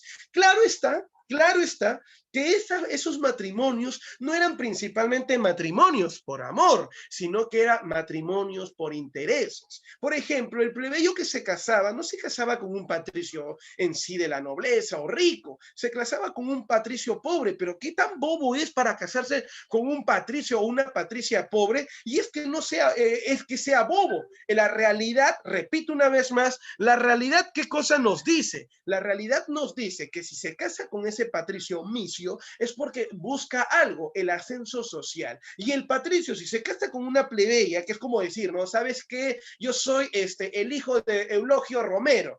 Mi viejo ha caído en la bancarrota, el comercio, etcétera. La familia de Romero se ha ido a la miércoles y necesita, como quien dice, mantener sus privilegios, su estatus, y conoce allá en la UPC, correcto, o en todo caso, ya en la católica, conoce pues en sí a la llamada hija de Virginia Quispe. No, vamos a decir así, de esa manera, Virginia Quispe. ¿A quién? A Britney Quispe. Entonces, pregunta para todos ustedes, mamá ni Quispe, pregunta, ¿se va a casar el hijo de Eulogio Romero, una especie de patricio, vamos a decirlo de esa manera, con la hija de quién? De un plebeyo, de una mujer comerciante que era la reina de la papa? Resultado, ¿por qué lo hacen? Repito, tanto por amor no hacen. Va a ser más que nada porque motivos, señores, simplemente por intereses, pues en sí. Por un lado, su ascenso social, y por el otro lado, interés económico. El misio quiere la riqueza, el dinero, justamente de la persona, en este caso, del llamado plebeyo rico. ¿Queda claro hasta acá, muchachos? Pregunta, ¿me estoy dejando entender con la ley Canuleia entonces? Repito la pregunta, ¿me estoy dejando entender, muchachos? Muy bien, Marcelo, muy bien, Saulo, muy bien, Ruth, Brisa, Nadine, Marquito, ahí está mi mancha. Dime, Brisa, ¿tienes alguna duda, hija? Muy bien, todo bien, correcto, Danielito. Sopos también ahí está. Ahí también está Solimar, correcto, muy bien. El Chupe, como siempre. Ahí está Mayeli, muy bien, Mayeli. Los demás creo que están ahí, todavía están zombies, señores, cuidado, ¿ah? Listo. Eso es el buena Israel. Entonces, señores, para todos ustedes, eso es relacionado con la ley Canuleia. Ahora, igualdad política, expresado, gracias Jennifer, a través de la ley Licinia, por ejemplo, que es la ley que permite a los plebeyos acceder al consulado y a cargos políticos. Con ustedes, Ahora la igualdad también se observa en el ámbito político. Igualdad política, todos tenemos derechos a participar justamente del gobierno. Ley Licinia. Olgunia. Anteriormente los cargos sacerdotales solo estaban en manos de los patricios, pero con la ley Olgunia se permite que los plebeyos puedan acceder a los colegios sacerdotales para en un futuro también ser representantes religiosos. Y cómo olvidarnos de la ley Hortensia, aquella ley, señores, que establece las decisiones de la plebe como plebiscitos tienen la condición de ley. O sea, gracias a la ley Hortensia, los plebiscitos pueden permitir, no te olvides, van a permitir, señores, el llamado ascenso al poder, ¿qué?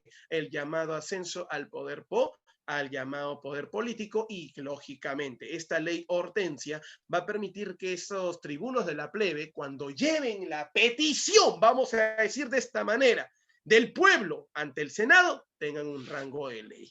Correcto, entonces, ojos, todo siempre y cuando se dé un plebiscito. Bien, señores, una vez que Roma ya logró en sí su organización política y el establecimiento del derecho en aproximadamente, no te olvides, 15 años de gobierno, el siguiente paso era la llamada expansión.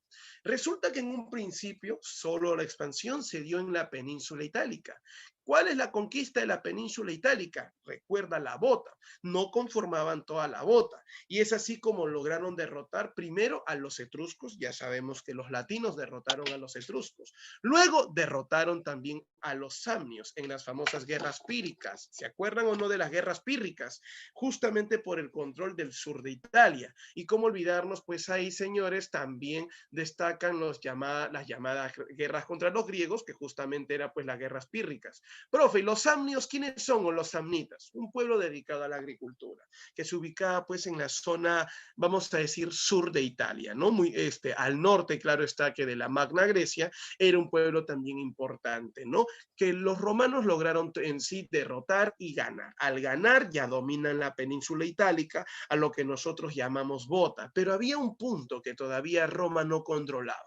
A los que han sido mis alumnos y han estado en una clase presencial, recordarán un poquito que la bota tiene un tumor adelante, tiene un callo, bien así, un tumor bien grande en el dedo gordo. Y esa es una isla llamada Sicilia. Ya no es la península, ahora es una isla. Pero recordemos que esa isla es el llamado punto más cercano entre lo que es Europa y lo que es África.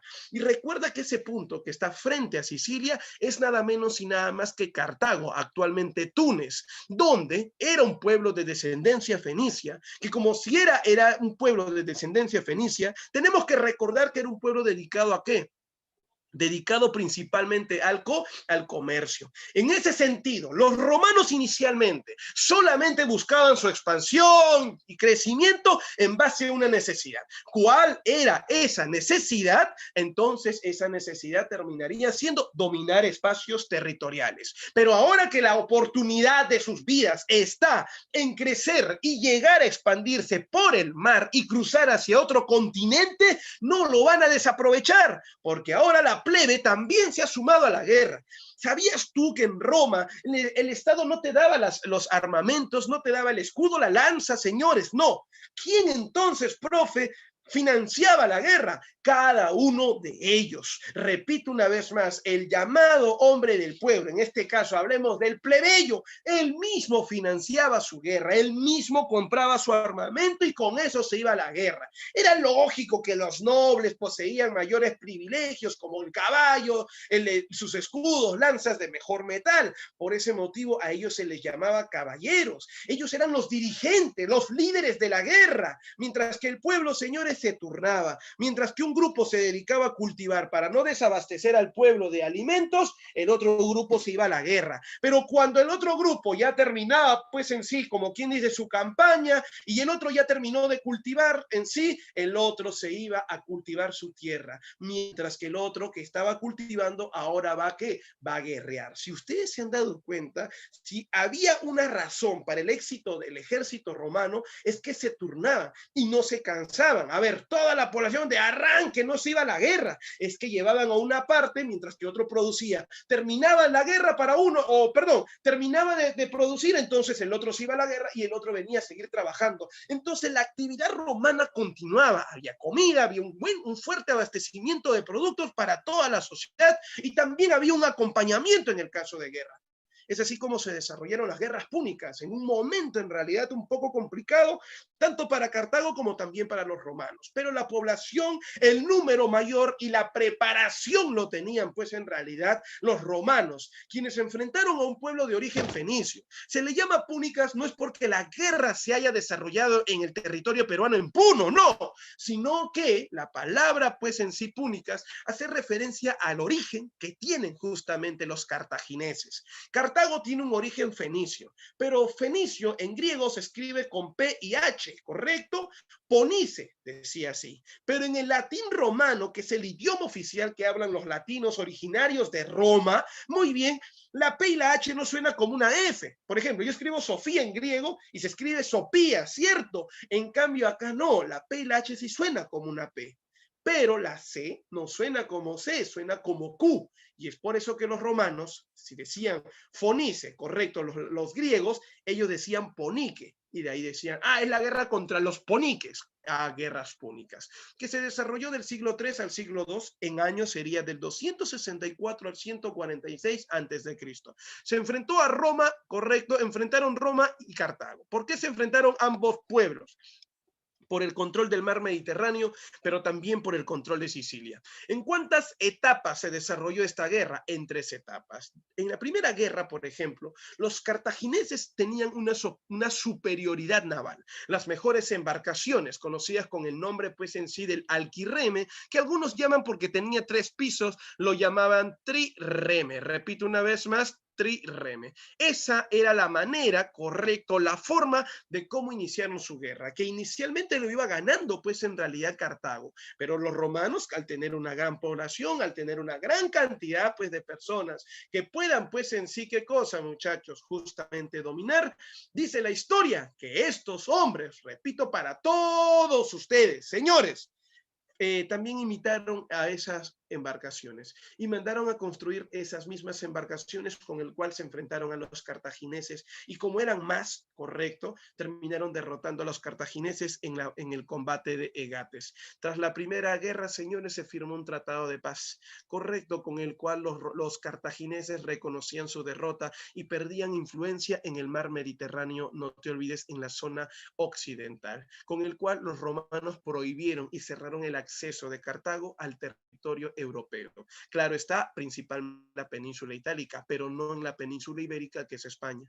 Por eso que los cartagineses en la zona, pues en sí, no te olvides de España, actualmente Sevilla, ellos fundaron ahí, pues en realidad una ciudad nueva, llamado Nueva Cartago o Cartago Nova, que algunos lo llaman también Cartagena. Repito una vez más, Cartago Nova o Cartagena. El líder de guerra de parte de los llamados cartagineses era Amílcar Barca. Al morir, correcto, Asdrúbal, su yerno de Amílcar, firmó el Tratado de Paz de Ebro, con el cual se prohibía el acceso del ejército cartaginés a este territorio. Pero la historia nos comenta, nos dice, nos cuenta, señores, que los llamados cartagineses, repito, van a ser constantemente atacados en España por parte de ¿quién?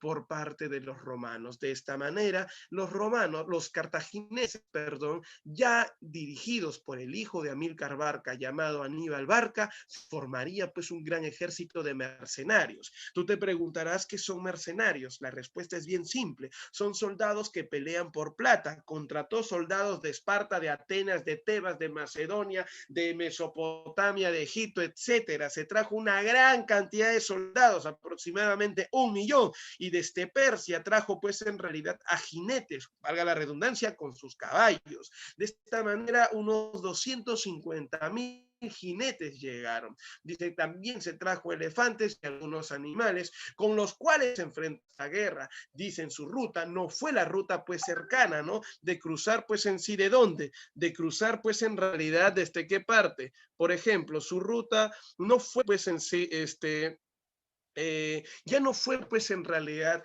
cruzar, repito una vez más, cruzar hasta la península itálica, sino cruzar por la península ibérica, por España, cruzar correcto a Francia y de Francia cruzar los Alpes italianos, que para muchos era pues un suicidio, porque nadie había en esa época, primero no hay ningún camino que te lleve pues en sí a los Alpes, o sea que la chamba era doble, era abrir camino inclusive para que pasen los elefantes y los caballos. De esta manera, la decisión más radical lo ha tomado Aníbal. Los romanos creían que esto se había muerto por la demora que se había desarrollado. Pero te puedo decir algo, lograron cruzar justamente, ¿qué muchachos? Lograron cruzar pues, este llamado, no te olvides por favor, lograron cruzar el llamado pues en sí en los Alpes italianos, iniciaron un ataque sorpresivo en contra de quién, en contra de los romanos, que perdieron. Dicen que en la Segunda Guerra se desarrollaron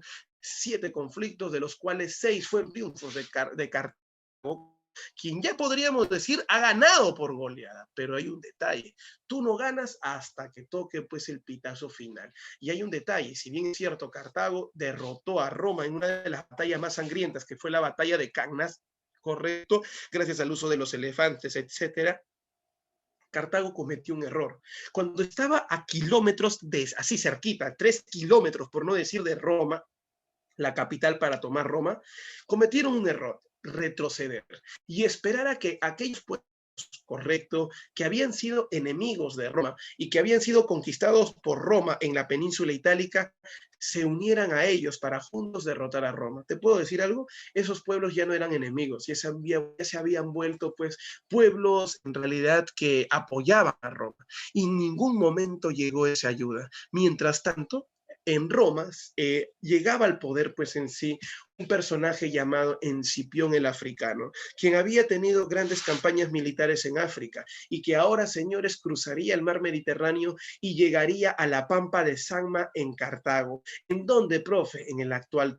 O sea, mientras que los cartagineses están en Roma, los romanos están en Cartago, sí, amenazando con destruir toda la ciudad.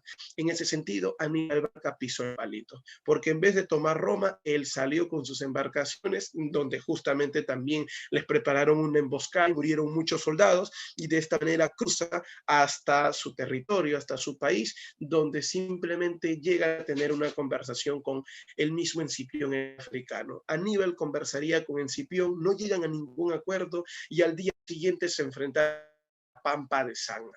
Ahí en los llanos de Samma, señores, se dio la victoria romana sobre el ejército de, no te olvides, de Aníbal Barca, correcto, quien simplemente se escapó, no murió en la guerra, pero logró escaparse primero a Oriente y luego se fue a Grecia, ¿no? Donde al final se dicen que fue como quien dice traicionado por los griegos, quienes de miedo al ataque de Roma prefirieron pues entregarlo, así que Aníbal nunca se entregó, se escondió y se supone que este señor se envenenó a sí mismo para poder morir de una manera distinta y no pues en sí ser asesinado por sus enemigos políticos, que en este caso eran los romanos.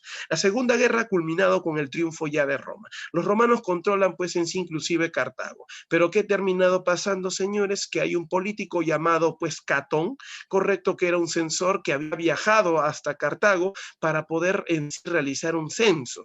Y este señor, correcto, Catón el censor, no llega pues en realidad a hacer su censo porque según dice, cuando él llega al puerto de, no te olvides, de Cartago, observa que los comerciantes cartagineses están llevando, cargando varillas de hierro, que se supone que eran puntas de lanza.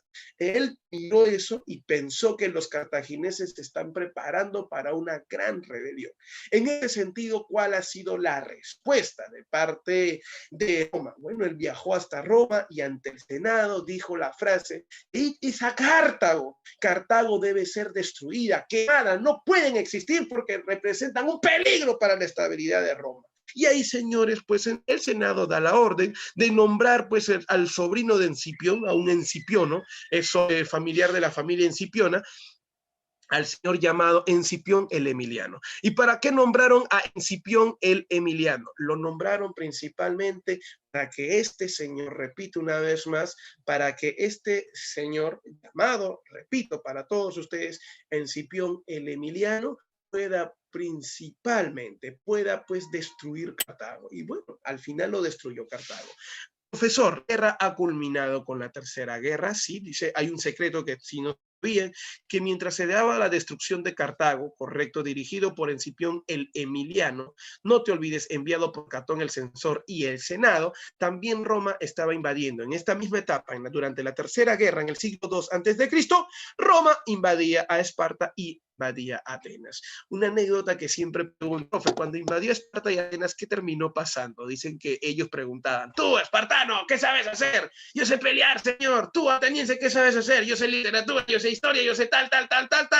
Mucha madre, ¿qué hago? Ya, listo, tú, ateniense, conviértete en el maestro de mi hijo. Y tú, espartano, vamos al campo. Vamos, pelea contra otro hermano. Vamos a ver quién vive un día más. Y así, señores, los espartanos se convirtieron en gladiadores y los atenienses se convirtieron en maestros de los hijos de los romanos. Por eso vamos a encontrar una gran influencia de la cultura griega sobre la cultura romana. Ahora los romanos dominan el mar Mediterráneo, dominan la cuenca del Mediterráneo, el mar Mediterráneo occidental, al cual se le va a llamar Mare Nostrum, con el cual van a poder pues en sí expandirse por el norte de África, por el oeste de Asia y dominar gran parte de lo que viene a ser pues en sí el territorio europeo. Vemos con mayor en sí desarrollo las guerras pues en sí púnicas que ya les comenté, como consecuencias hemos visto dominio marítimo y expansión romana por la cuenca del Mediterráneo.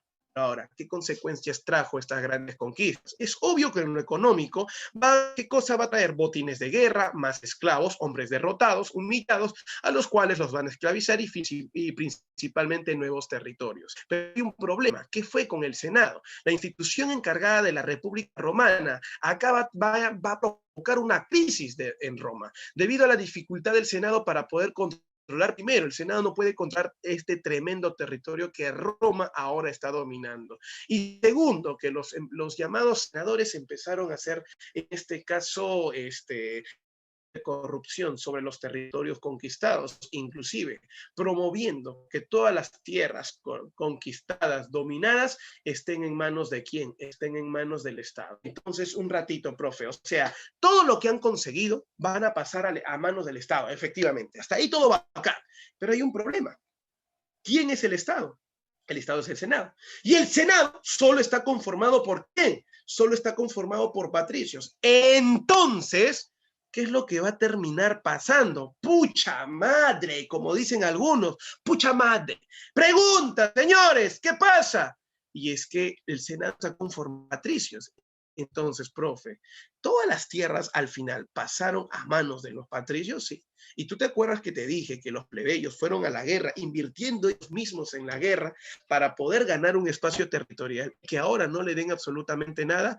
¿Qué trajo como consecuencia? Tú mismo. Dilo tú mismo. A ver.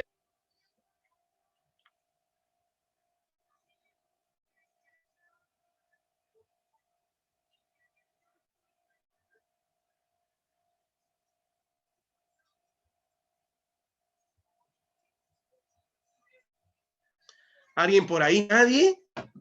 Bien, vamos a ver rapidísimo para todos ustedes, estimados alumnos. Claro, buena, Nadine, correcto, señores. Ahí está Sofía Tejeda también. Tienen un vueltón, dice Saulo, claro.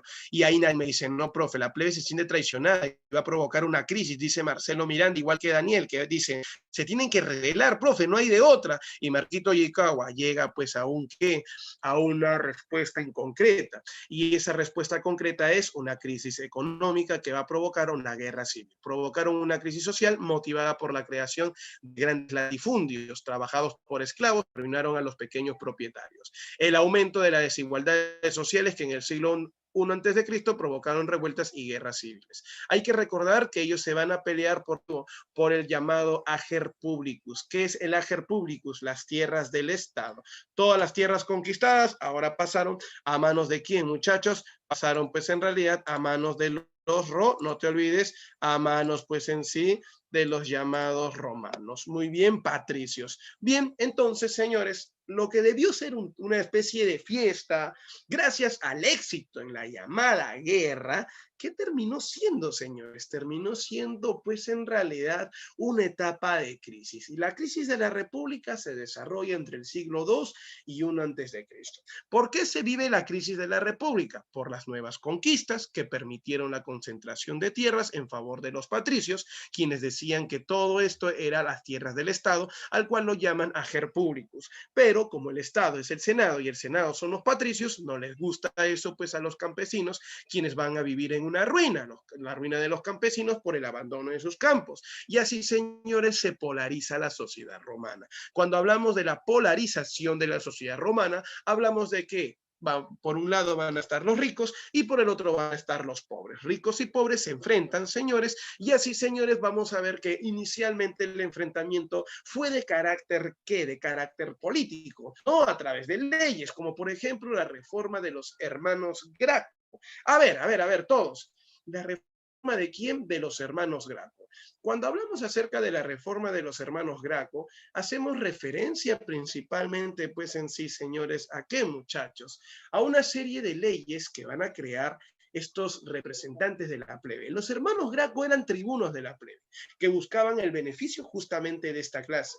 Al ver que todas las tierras eran parte del llamado, pues en sí, de los patricios, por ejemplo, el primero de los hermanos se llamó Tiberio Graco, quien establecería la ley de la reforma agraria, con el cual Tiberio Graco propone que las tierras del Estado también sean parte de quién, beneficien a la gente de la plebe. Como ustedes se pueden dar cuenta, entre comillas, están atentando contra la voz y vamos a decir así, y la autoridad de los grandes políticos de Roma. Y en ese sentido, ¿qué es lo que termina pasando, campeón? Bien, ahí se viene pues una historia que todos nosotros no debemos olvidar y siempre debemos recordar. ¿Cuál es, señores? Que los patricios intolerantes mandan pues en sí a asesinar a Tiberio. Y al mandarlo a asesinar, señores, ¿qué es lo que termina pasando? Llega pues en sí al poder un personaje llamado Cayo Graco. ¿Quieres saber por qué llega Cayo Graco al poder? Primero hay que recordar quién es el hermano de Tiberio Graco. Y resulta que los patricios mandaron a asesinar a Tiberio porque eran intolerantes, porque es en sí vivir con la reforma agraria. Así, señores, ¿qué termina pasando? Bueno, subieron el precio del trigo a manera de que de castigar a los plebeyos. Bueno, los plebeyos simplemente lo toman como una especie de acto, podríamos decir, ¿no? Que atenta contra sus principios y también contra sus derechos. Nombraron a Cayo Graco, que este pata era más radical. Y lo primero que hizo fue establecer la ley frumentaria, con el cual promovió bajar el precio del trigo, que a propósito venían de las tierras patricias. Entonces el patricio dice, no, pues este gracioso ahora también se está metiendo con economía. Primero fue el hermano, ahora es él. Mandaron también a matar. Para la plebe, esto ya ha sido una declaratoria de guerra, porque sus dos representantes, personas que han luchado por sus derechos, han sido asesinados y los patricios han demostrado en realidad que no toleran, señores, simplemente a los plebeyos y que están siendo autoritarios, déspotas, en pocas palabras, en contra del. Por eso el plebeyo dice, si no aceptaste por las buenas algunos cambios que nosotros hemos solicitado para el beneficio de ambas clases, entonces lo vamos a encontrar por las malas. Y cuando te hablo de por las malas, hace referencia pues en sí a la llamada guerra que le va a declarar el plebeyo al patricio. Y ahí están las guerras civiles, porque resulta que esta no es una guerra externa, esta es una guerra interna, donde la primera guerra civil enfrentó a Cayo Mario, representante del Partido Popular, correcto, del Partido de la Plebe, contra Lucio Cornelio Cilia, representante de los optimantes del llamado Partido Senatorial. Se supone que en la guerra tenía que ganar el militar y no el político, pero resulta que el político tiene el poder de cambiar leyes, con el cual amenazaron a las personas, correcto, a los soldados que formaban parte del ejército de Cayo Mario. El resultado, le dieron la espalda a Cayo Mario, se quedó solo, Lucio Cornelio Cilia termina ganando, los optimantes, solo los patricios, recuerda que ganan y llegan al poder. Apunta por favor quiénes son los optimantes, ponga ahí. Dicto para todos los que no se acuerdan, los que no saben. Optimantes representan a la clase política patricia, repito una vez más, representan a la clase política patricia que busca centralizar el poder en manos de la clase patricia. ustedes se han podido dar cuenta, no quiere, ¿qué cosa? Compartir el poder con la plebe. Bacán, te entendí, profe, hasta ahí todo ok, todo sano. Muy bien.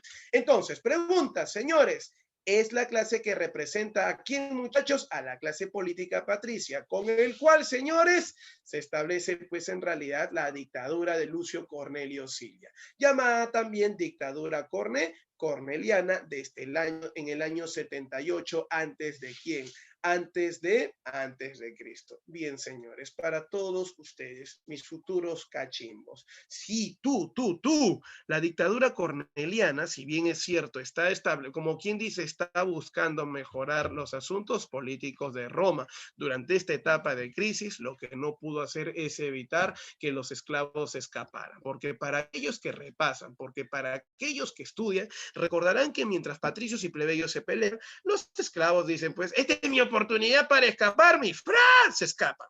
Resultado, señores, se han escapado los llamados, ¿qué? Los llamados, y estos van a iniciar una de las más grandes rebeliones que se ha vivido en la historia de Roma. Y quiero que lo apuntes, por favor, es la llamada rebelión de ¿quién? Rebelión de Espartacus. Apunta, por favor, rebelión de Espartacus. Correcto, señores. La rebelión de Espartacus, muy bien, se dio entre los años 73 y 71 antes de quién, y 71 antes de Cristo. Repito una vez más, la rebelión de Espartacus se dio entre los años 73 y 71 antes de Cristo. En realidad fueron un año completito de full enfrentamientos, donde ningún político, ni el mismo Lucio Cornelio Cilia, pudo, pues, en realidad derrotar a esta rebelión. Y es así como nacen los triunviratos, ¿no? Los triunviratos, que son pactos o alianzas entre tres personas para medir el poder y así acabar con sus principales enemigos. Como olvidar, por ejemplo, que el primer triunvirato fue conformado por Julio César, Pompeyo y Craso, quienes tenían la noble misión de acabar con la rebelión de Espartacus. ¿Lo hicieron? Claro que sí. Por ejemplo, Pompeyo pagó para que un esclavo traicionara, pues, en realidad a Espartacus, y Craso lo termina capturando. En ese sentido, Craso se vuelve popular. Pompeyo termina crucificando, maltratando y masacrando a sus seguidores, y César no hizo nada. Por eso Craso se convirtió en representante de la masa humilde del Partido Popular y Pompeyo representante del partido senatorial. Dice la historia que Julio César, buscando protagonismo, viaja hasta Francia y derrota a los galos. Terror de Roma, pero él acabó con ese terror, los derrotó y los militares lo adoraban a Julio César. Craso no se quiso quedar atrás y viajó hasta Siria, en Asia, pero moriría, pues, asesinado. Pompeyo viaja a África al norte y quiere conquistar, justamente dominar Egipto. Conoce a Cleopatra, se va a hablar de Cleopatra, pero luego termina retornando a Roma porque Julio César es convertido en el nuevo líder del Partido Popular a la muerte de Craso. Ahora Pompeyo y Julio César son competencias. Pompeyo representa a los optimantes, clase política patricia que busca centralizar el poder y no compartir el poder. Como no lo quiere hacer con Julio César, entonces entran a una etapa de enfrentamiento que vendría a ser la Segunda Guerra Civil. César contra Pompeyo se enfrentan en la batalla de Farsalia. ¿Y cuál fue el resultado? El triunfo de quién, muchachos, de Julio César, quien va a establecer una dictadura centralizando el poder y no reconociendo al Senado. El Senado considera que si no es reconocido por César, entonces la república corre peligro. Y fue así, señores, como, no te olvides, un político patricio llamado Brutus, correcto, asesina justamente a César en el año 44 antes de Cristo. ¿Por qué lo asesinan? Porque piensan que está atentando contra el orden político de la República Romana. Entonces, ha muerto Julio César. Pompeyo viajó a Egipto después de su derrota y la historia cuenta, pues, en sí, que él fue asesinado por el hermano que a la vez era su esposo, ¿de quién? De Cleopatra.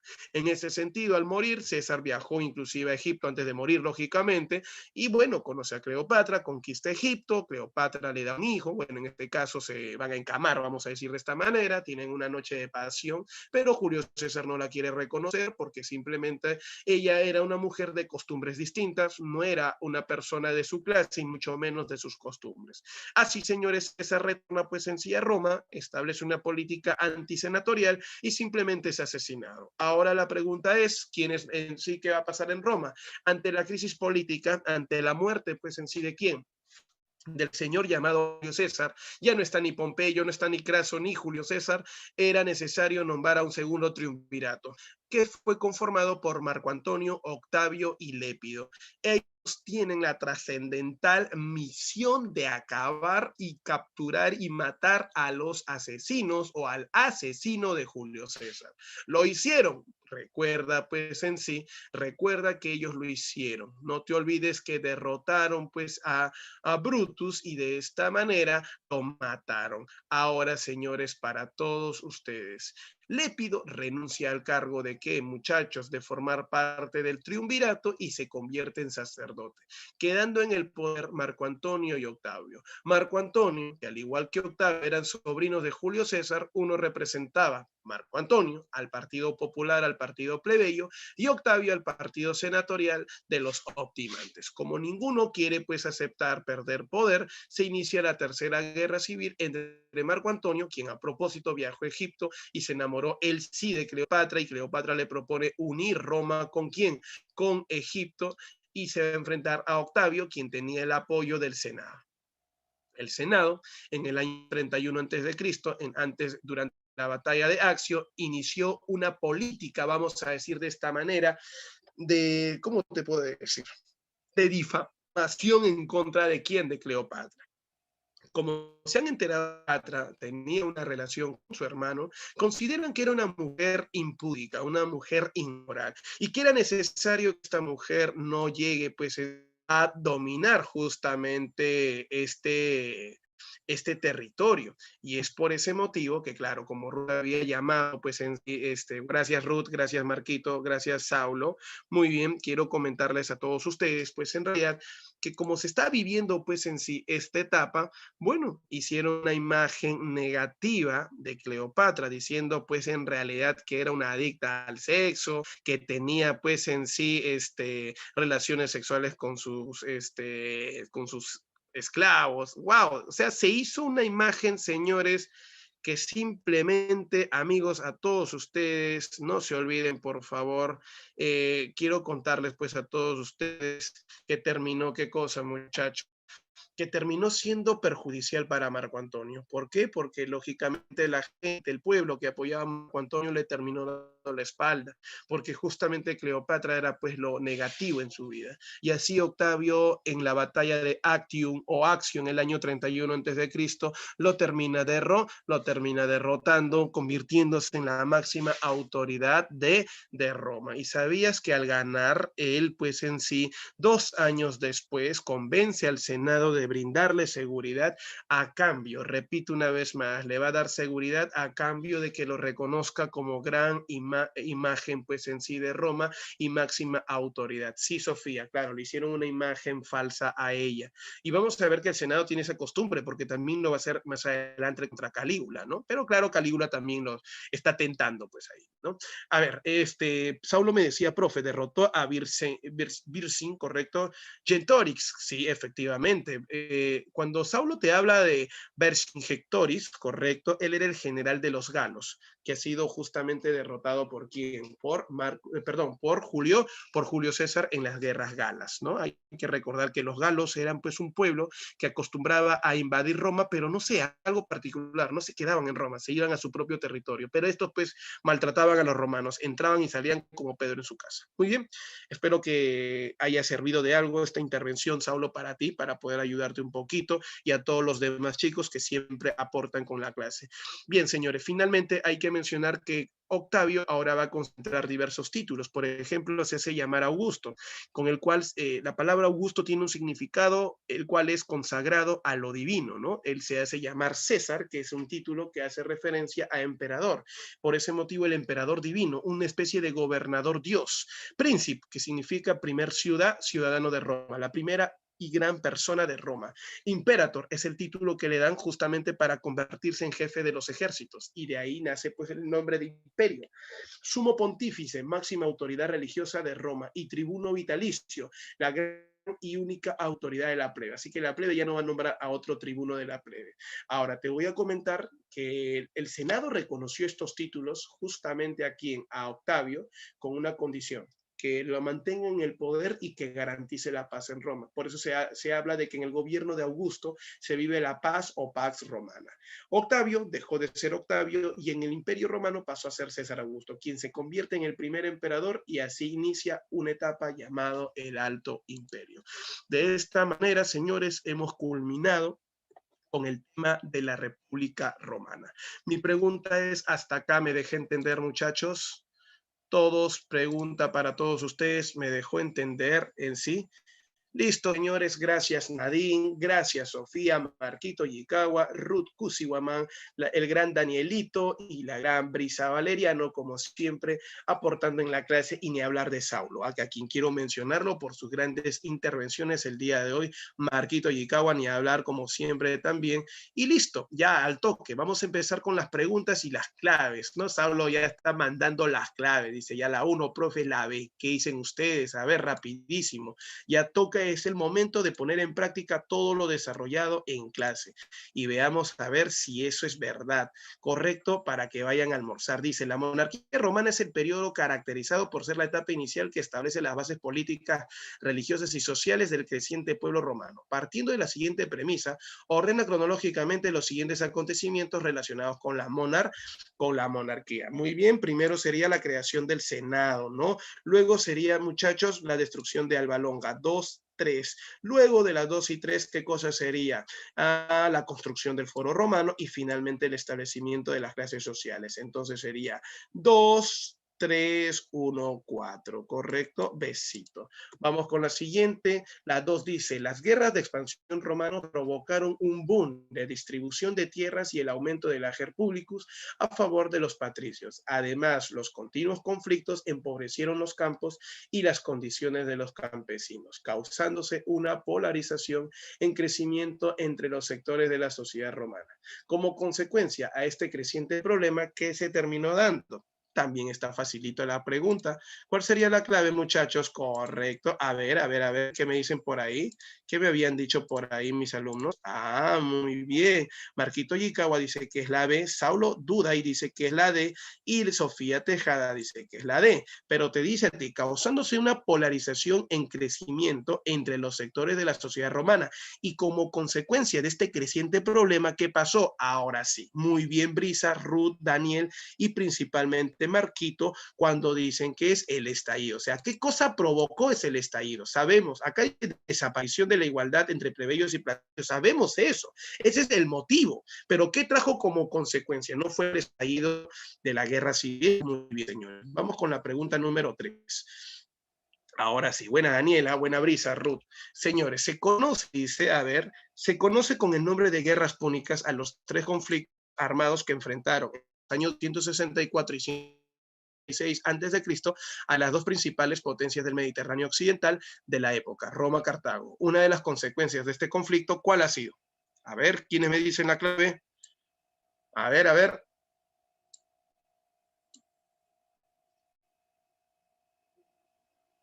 Facilito, ¿ah?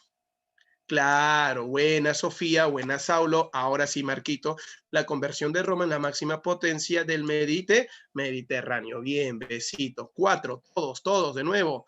Vamos a ver qué te dice a ti. Como magistrado romano, los censores cumplían una función de vigilancia de los estamentos, así como el registro de los ingresos y propiedades para ejercer el cobro de impuestos en función de los mismos. Como era un cargo que se acercaba por igual en la sociedad romana para velar por su deber, su elección era realizado por ¿quién? A ver. Dice, repito una vez más, como magistrado romano los censores cumplían una función de vigilancia dentro de los estamentos, así como el registro de ingresos, de propiedades para ejercer el cobro de impuestos en función de los mismos. Era un cargo que se acercaba al igual en la sociedad romana para velar por su deber, su elección era realizado por ¿quién? Muy fácil, ¿eh? ¿La asamblea centurial o la asamblea curial? O en todo caso el Senado. ¿Qué dices tú, Daniel? A ver, ¿qué dice mi grupo? En la número 4, Marquito. No puede ser ya, descartado la B, porque el plebiscito no tiene nada que ver con el censor. Muy bien, correcto. Ahí sería la D. Patricios y plebeyos agrupados en una centuria.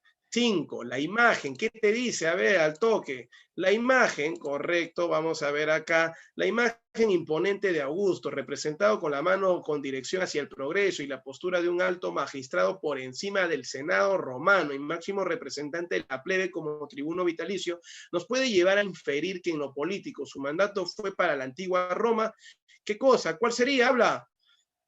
No, no puede ser la B, tampoco la A. A ver, dice la divinización y unidad religiosa del poder de los tribunos romanos. Nada que ver, señores. A ver, acá tenemos que mencionar que está entre la C y la D, aunque la D dice la unificación política y centralizada tras las guerras civiles. Pero recuerda que al inicio del Imperio Romano todavía se está viviendo, ¿qué muchachos? Todavía se va a vivir la llamada, pues en sí, lo llaman gobierno democrático, ¿no? Sería el triunfo del partido senatorial de los optimantes. Muy bien, listo. 6, el pater familia era la suprema autoridad de la gens, unidad básica romana y ejercía diversas funciones como ser propietario de los bienes familiares y proteger el honor de la familia frente a problemas internos. Como semilla de la sociedad romana, la gens está formada de un lazo de afinidad e miembros debido principalmente a que, a ver, ¿quién me ayuda con esta punta? Al toque, al toque. ¿Cuál sería la clave?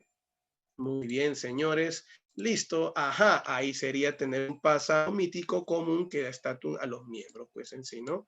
De la gens. Listo, señores.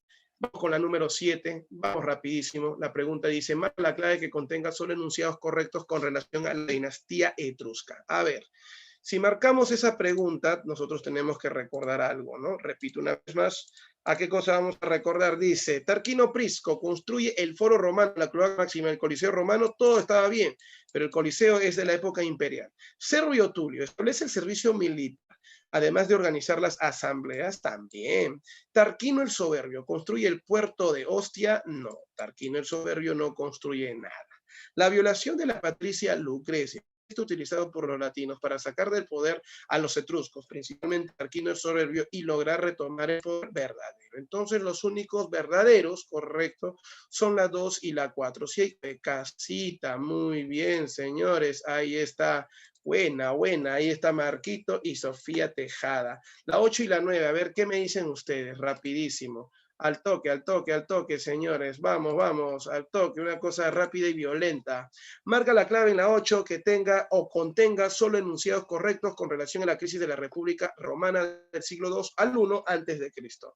Los optimantes buscaron centralizar el poder de la República Romana, oponiéndose a la participación política del sector popular verdadero. Tras la Segunda Guerra Civil, el poder de Roma cayó en manos de Marco Antonio. Tras la Segunda Guerra Civil, no necesariamente, porque ahí también están quienes, está Marco Antonio, Lépido y Octavio. La batalla de Actium significó el triunfo. Ojo, la 2 está como que afirmando que es el único gobernador y es por ese motivo que lo pongo falso.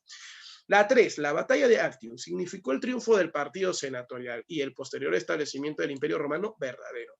La rebelión de Capua, que por ahí mencionaba un alumno, dirigido por Espartacus, debilitó a los romanos y tras ello se dio inicio a una serie de invasiones bárbaras. Falso. 1 y 3, las únicas claves correctas. Listo, señores, marcamos la clave y al toque y vamos a la número, no te olvides, 9, correcto. Ahí está, la clave en la 8, avioncito. Gracias, Sofía, gracias, Marquito y Ruth Kusiwama. Ahora nos vamos a la 9, señores. Tras las guerras civiles de Roma en el siglo II y I a.C., el partido senatorial tomó el liderazgo de la República Romana cuando Octavio logró vencer a Marco Antonio en la batalla de Actium.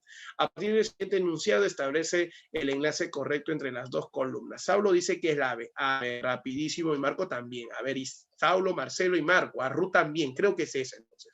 A ver, rapidísimo. Julio César conquista las Galias francesas. No te olvides Lépido, porque motivo es en sí conocido, se convierte en sacerdote tras la captura de Décimo Brutus. Y Octavio es reconocido emperador de Roma. 1C, 2A, 3B. Correcto, besito. Ahí está. Listo, señores, vamos a ver la siguiente, la 10. También una pregunta súper conocida. La muerte de Julio César a causa de una de las conspiraciones patricias lideradas por Décimo Bruto, que veía peligrar la estabilidad de los patricios y la República Romana, trajo como consecuencia el establecimiento de un nuevo triunvirato, establecido con el objetivo de capturar a los asesinos de Julio César. De la siguiente imagen, marca la clave correcta relacionada con la crisis de la República.